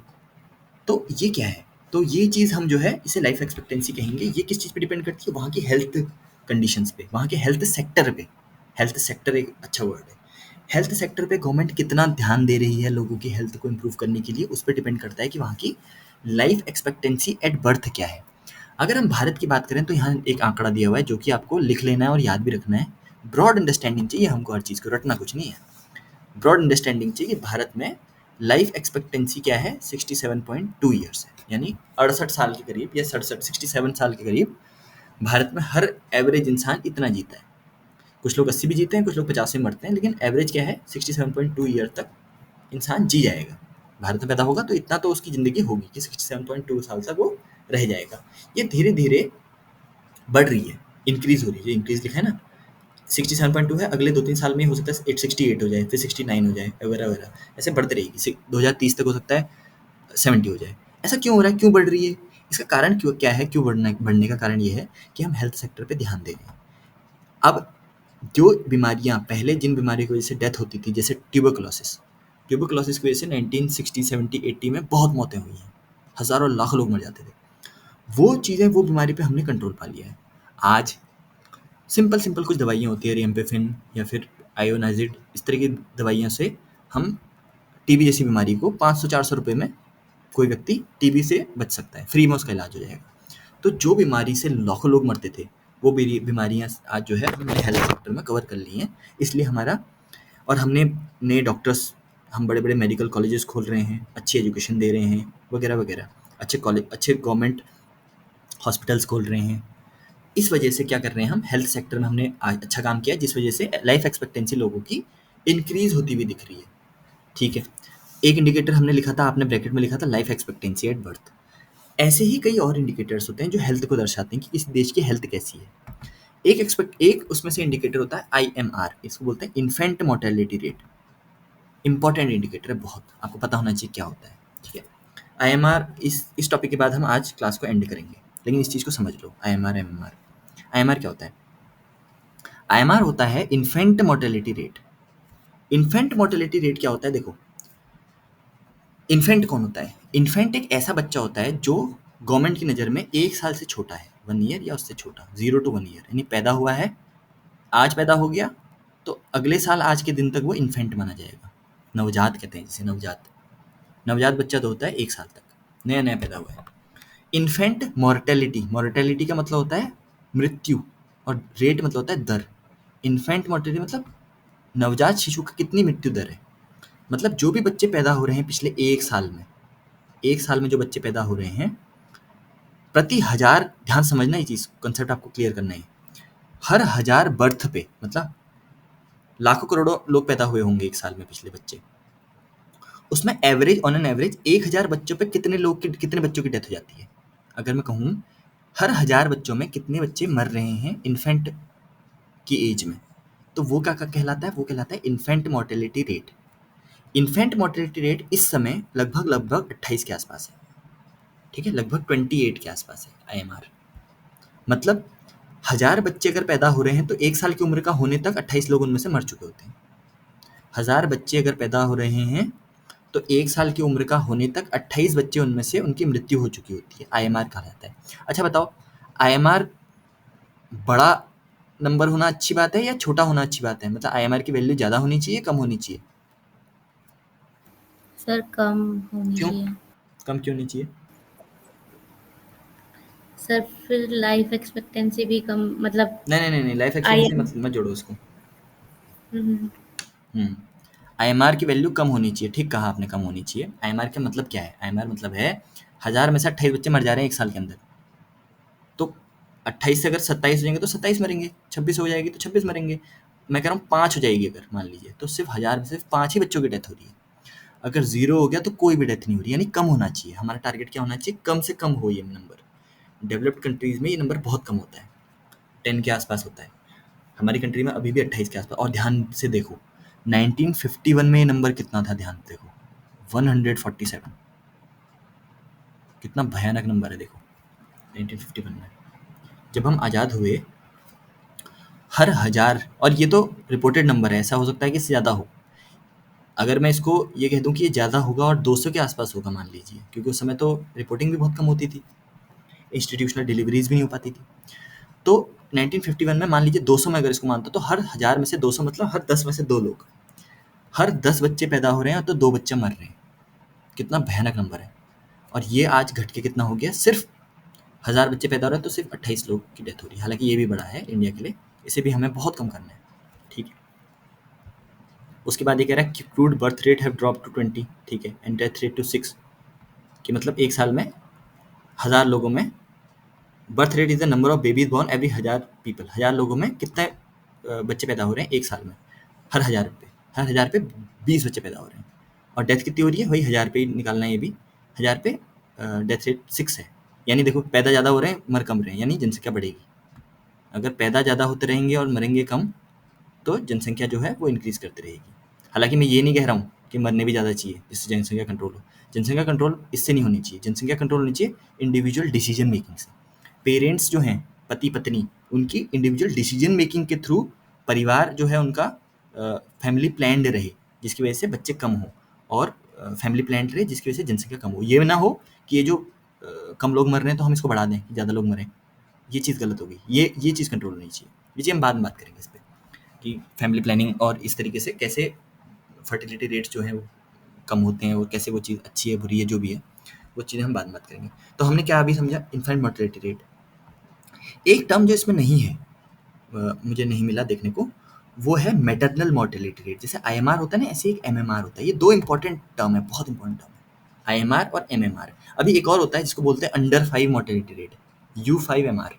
तो आईएमआर और एमएमआर आपके लिए 2 इंपॉर्टेंट है, आईएमआर और एमएमआर। आईएमआर की वैल्यू है 28 पर 1000 पॉपुलेशन इन 2020, मतलब 28 से 27 26 हो गई हुई। चलो, एमएमआर क्या होता है? एमएमआर होता है, ध्यान से समझना, हर एक साल के अंदर 1000 बच्चों में कितने लोग बच्चे मर रहे हैं उसे बोलते हैं आईएमआर। एमएमआर होता है जितनी भी प्रेग्नेंट वुमन बच्चों को जन्म दे रही हैं, माँ बन रही हैं, 1 लाख की पॉपुलेशन में कितनी वुमन की डेथ हो रही है, उसे बोला जाता है एमएमआर। ये 1000 में काउंट होता है और ये काउंट होता है 1 लाख में, याद रखना। ये कॉन्सेप्ट याद रखना है आपको, ठीक है। आईएमआर 1000 में काउंट होता है और एमएमआर 1 लाख में काउंट होता है। तो एक मतलब 1 लाख अगर हम वुमन को देखें जो प्रेग्नेंट हैं और डिलीवरी कर रही हैं चाइल्ड की, उसके बाद उसमें से कितनी वुमेन की डेथ हो रही है। जनरली डेथ क्यों होती है वुमन की, प्रेगनेंसी के दौरान डेथ क्यों होती है? चलो, एक कारण हम ये भी मान सकते हैं कि प्रेगनेंसी में कोई इशू आ गया, कोई बीमारी डेवलप हो गई, उस वजह से डेथ है। वो बहुत मामूली, बहुत छोटा उसका नंबर होगा। जो मैक्सिमम जो डेथ होती है ना प्रेग्नेंट वुमन की, वो इसलिए होती है क्योंकि वो इंस्टीट्यूशनल डिलीवरी नहीं होती। इंस्टीट्यूशनल डिलीवरी मतलब उनका जो प्रसव होता है वो घर में करा दिया जाता है, रादर देन हम चाहते हैं कि उसको हॉस्पिटल में कराया जाए, एक प्रैक्टिस्ड नर्स और प्रैक्टिस्ड डॉक्टर के सुपरविजन के अंडर। आपको ये चीज़ समझ में आ रही है? क्लियर होना चाहिए कॉन्सेप्ट, यस सर। है ना? जो वुमन है, जो प्रेग्नेंट वुमन है, जब उनकी डिलीवरी कराई जाती है तो देखा गया है भारत में, और ये पहले बहुत होता था। पहले ये होता था कि उनकी डिलीवरी देखते थे हम, मूवीज़ में भी देखते हैं कि घर ही में दाई अम्मा लोग करा देती हैं डिलीवरी। गाँव में एक वुमन होगी जो डिलीवरी कराने में एक्सपर्ट मानी जाएगी और वो डिलीवरी करा रही है। अब वो डिलीवरी करा रही है, बर्थ कैनाल ठीक से काट रही नहीं काट रही, इन्फेक्शन का खतरा, 10 तरह के इन्फेक्शन का खतरा है, कुछ डिलीवरीज़ ख़राब हो जाती हैं जिस वजह से बच्चा मर जाता है, माँ को इश्यू आ जाता है। तो मैटरनल मोर्टेलिटी रेट बहुत हाई हो जाता है अगर आप इंस्टीट्यूशनल डिलीवरीज़ ना कराओ तो। घर में ही अगर डिलीवरी कराओगे तो मैटरनल मोर्टेलिटी रेट हाई होगा। हर 1 लाख पे कितनी वुमन मर रही हैं डिलीवरी के समय। तो ये क्या है, 2000 के समय पे ये 384, ये 1950 नहीं है, 2000 है। 1950 में तो बहुत बड़ा आंकड़ा था ये। 2000 के समय भी ये 384 था और अभी कितना है, 103 है, 100 के आसपास है। मतलब ये बहुत इंपॉर्टेंट आंकड़ा है। आपको याद रखना है एक ये, और एक आपको याद रखना है ये। आईएमआर की वैल्यू 28 के आसपास है, ये आपको याद रखना है, और एमएमआर की वैल्यू 100 के आसपास है, आपको ये याद रखना है, 100 के आसपास। अगर आपको ये चीज़ अभी याद हो गई कि आईएमआर 28 के आसपास, एमएमआर 100 के आसपास, आपके मतलब ये समझो कि बहुत आगे हो आप बच्चों से। बच्चों को पता नहीं रहता, यूपीएससी का एग्जाम लिख रहे होते हैं, ये नहीं पता होता उनको कि आईएमआर और एमएमआर की वैल्यू क्या है, और ये बहुत इंपॉर्टेंट डेटा है। तो अगर जो माँ है और बच्चे हैं उसकी हम किन चीज़ों पे ध्यान देंगे? हम उसकी बच्चे की प्रोटेक्शन करेंगे किससे? इन्फेक्शन से। और न्यूट्रिशन का इंश्योर करेंगे, मतलब जो बच्चे को पोषक तत्व हैं वो अच्छे से मिले। यानी जो बच्चा है 1 साल तक, आईएमआर में हम देखते हैं ना 1 साल तक के बच्चे को दूध वगैरह टाइम से मिलना चाहिए, वैक्सीनेशन उसका टाइम से होना चाहिए। इसलिए आपने देखा होगा मिशन इंद्रधनुष करके एक गवर्नमेंट का वैक्सीनेशन ड्राइव है। जब बच्चा पैदा होता है, आपको पता है कि जो बच्चे होते हैं, जो छोटे बच्चे होते हैं, उनको वैक्सीन्स लगाई जाती हैं। बीमारियों की, जैसे पोलियो की वैक्सीन लगती है और बाकी बीमारियों की भी वैक्सीन लगती है, काफ़ी सारी बीमारियाँ हैं, चिकन पॉक्स, स्मॉल पॉक्स, इसकी वैक्सीन लगती है, टाइम टू टाइम लगानी होती है वो इसीलिए लगानी यस होती सर। है, हाँ, इसीलिए लगानी होती है कि आईएमआर जो है, ये नंबर जो है वो कम से कम हो आईएमआर का नंबर, इसीलिए उनको वैक्सीनेशन करा जाता है। इसीलिए आप ध्यान से देखोगे अगर, जो आंगनबाड़ी में जो बच्चे जाते हैं उनको गवर्नमेंट क्या देती है, उनको वो देती है राशन देती है, मतलब बच्चों के लिए स्पेशल, उनको बादाम वगैरह मिलते हैं, उनको काजू वगैरह मिला देती है गवर्नमेंट, उनको मतलब माँ के लिए चने वगैरह देती है, भुने हुए चने, इस टाइप की चीज़ें देती है, जिससे कि मदर और बच्चे की न्यूट्रिशनल रिक्वायरमेंट फुलफिल हो, जिससे कि ये डेथ ना देखने को मिले, आईएमआर भी ना देखने को मिले और एमएमआर भी देखने को ना मिले, इसलिए वो मतलब, और बच्चे जो पैदा हों वो मजबूत, मतलब वो हों, हेल्दी बच्चे हों, कमज़ोर बच्चे ना हों, स्ट्रॉन्ग हमारी आने वाली जनरेशन पैदा हो, इसलिए न्यूट्रिशन पे ध्यान दिया जाता है, उनकी प्रोटेक्शन करी जाती है, ठीक है। तो IMR, birth rate, death rate ये हो गया।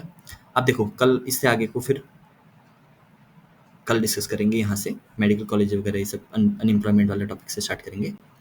अभी आपको क्या करना है, आपका एक होमवर्क है, होमवर्क ये है, आपको डेटा कलेक्ट करना है, लिटरेसी रेट का और आईएमआर और एमएमआर का, आईएमआर और एमएमआर का, सबसे पहले तो आपको डेटा कलेक्ट करना है लिटरेसी रेट का, आईएमआर और एमएमआर का लेटेस्ट डेटा, जितना लेटेस्ट मिल जाए, अभी तो हम 2020 की बात कर रहे हैं ना, नेट पे सर्च करो, अगर आपको 2023 या 24 तक का डेटा मिल जाए, ठीक है, 23-24 का अगर कोई डेटा मिल जाए तो वो डेटा मुझे चाहिए कल आपसे, ठीक है, ये आपको नेट पे सर्च करना है, लिटरेसी रेट का, आईएमआर और एमएमआर का डेटा, ये 3 डेटा आपको कैलकुलेट करना है कल, नेट पे सर्च करना, उससे आपको काफ़ी चीज़, नई चीज़ देखने को मिलेंगी। और एक आपको ये करना है कि आईएमआर और एमएमआर को लेकर अगर कोई टारगेट्स है गवर्नमेंट के, क्या टारगेट्स हैं, ये कुछ टारगेट हैं, ठीक है, हम कल डिस्कस करेंगे क्या टारगेट्स हैं। गवर्नमेंट ने कह रखा है, जैसे मैंने आपको बताया था 2020 में, ये पुराना डेटा है, 28 है, तो गवर्नमेंट का कुछ टारगेट होगा कि इसको 20 करना है, इसको 15 करना है, और इसमें इसको 100 से घटा के एक 80 लाना है, 70 तक लाना है, 2030 तक, ऐसे करके कोई टारगेट होगा। वो टारगेट क्या है ये मुझे पता करना है, तो ये आपका होमवर्क है, इसको लिख लो आप, ठीक है, कल इस पे बात करेंगे, सबसे पहले इसी पे बात करेंगे कि आईएमआर एमएमआर का डेटा क्या है लेटेस्ट, और लिटरेसी रेट का डेटा क्या है लेटेस्ट, कितनी भारत के भी लिटरेसी रेट है, मेल फीमेल और टोटल, और आईएमआर कितना है, एमएमआर कितना है, नंबर 1, और ये भी बात करेंगे कि आईएमआर एमएमआर का टारगेट क्या इंडिया ने सेट किया है, ठीक, इतना लिख लिया आपने, समझ में आ गया ये चीज़, होमवर्क, यस सर। ठीक है, तो ये ज़्यादा बड़ा काम नहीं है, बहुत छोटा काम है, इंटरनेट पे आपको सर्फिंग करनी है, बस 15 से 20 मिनट या आधा घंटा, आपकी चीज़ें हो जाएंगी क्लियर। तो ठीक है, आज के टॉपिक में आप बताओ मुझे कि कोई इशू है, कल ही चैप्टर कंप्लीट हो जाएगा। No sir. आपको पढ़ना है और आपको डाउट बनाने हैं, अगर आपको, जैसे अभी तो आप कह रहे हो ना नो सर, आपको ऐसे पढ़ना है कि आपको डाउट निकले इसमें से, क्योंकि ऐसा हो नहीं सकता कि आपको डाउट ना बन रहे हो, आपको डाउट मतलब आपको ये समझना है कि आप जब सोचोगे तो डाउट निकलेंगे, जब आप इसके बारे में जो मैंने पढ़ाया ना आपको, जब आप इस पे एक्टिव थिंकिंग करोगे, क्योंकि बुक में तो यही लिखा है, आपको सोचना है फिर कि क्या भारत में ये चीज़ लागू हो रही है, फिर आपको कुछ चीज़ समझ में आएगी कि नहीं यार, इंडिया में यहाँ पर तो ये चीज़ प्रॉब्लम है, फिर आपके दिमाग में आना चाहिए कि ये चीज़ सर से पूछूंगी कि ये कैसे, ये चीज़ मुझे देखने को नहीं मिल रही है, या ये कैसे आपने गलत पढ़ा है, समझ रहे हो आप, फिर मैं आपको क्लियर करूंगा कि यस। ये डाउट है आपका और ये इसका आंसर है, तो वो चीज़ हम डिस्कस करेंगे। तो डिस्कशन जो होता है वो बहुत अच्छा होता है, उससे आपकी भी नॉलेज इन्हेंस होगी, मुझे भी सोचने को कुछ मौका मिलेगा, तो ये चीज़ें होती हैं। तो कल हम थोड़ा सा, मतलब अच्छा रहेगा कि आप थोड़ा डिस्कस वाले मोड में हो, कि कोई चीज़ की ऐसा क्यों, ऐसा कैसे, आपस में हम डिस्कस करेंगे इन सब चीज़ों के ऊपर। तो ये आप होमवर्क करना है, और कल अगर कोई डाउट हो तो हम डाउट हो करेंगे, ठीक है। तो आज की क्लास को हम एंड करते हैं, क्योंकि आप बर्डन आपके ऊपर ज़्यादा हो जा रहा है, आप करंट अफेयर की क्लासेस भी कर रहे हो, फिर ये भी कर रहे हो, इसलिए मैं बहुत ज़्यादा आप पे बर्डन नहीं डाल रहा कि क्लास में आपको, मतलब यही है कि आपकी इतनी फैसिलिटी है कि आप सुनते रहो और लिखते रहो जो जो समझ में आ रहा है, लेकिन एट द एंड आपको क्या करना है, दिन में आप फ्री रहते हो थोड़ा टाइम, तो आधा घंटा देख लेना क्लास में क्या कराया और डाउट कुछ निकालो, कोई चीज़ ऐसी होनी चाहिए जो आपको समझ में नहीं आई है, सब कुछ समझ में आ गया तो फिर तो आप जीनियस हो गए, फिर चैप्टर क्लियर हो गया आपको, कुछ ऐसी चीज़ें होनी चाहिए जो समझ में नहीं आई हैं, उसको हम डिस्कस करेंगे कल, ठीक है। Yes sir. ठीक है, चलो चलो चल, लेट्स एंड द क्लास, कल मिलते हैं इस टाइम पे, okay you sir, can, thank you. हाँ okay, thank you, good night.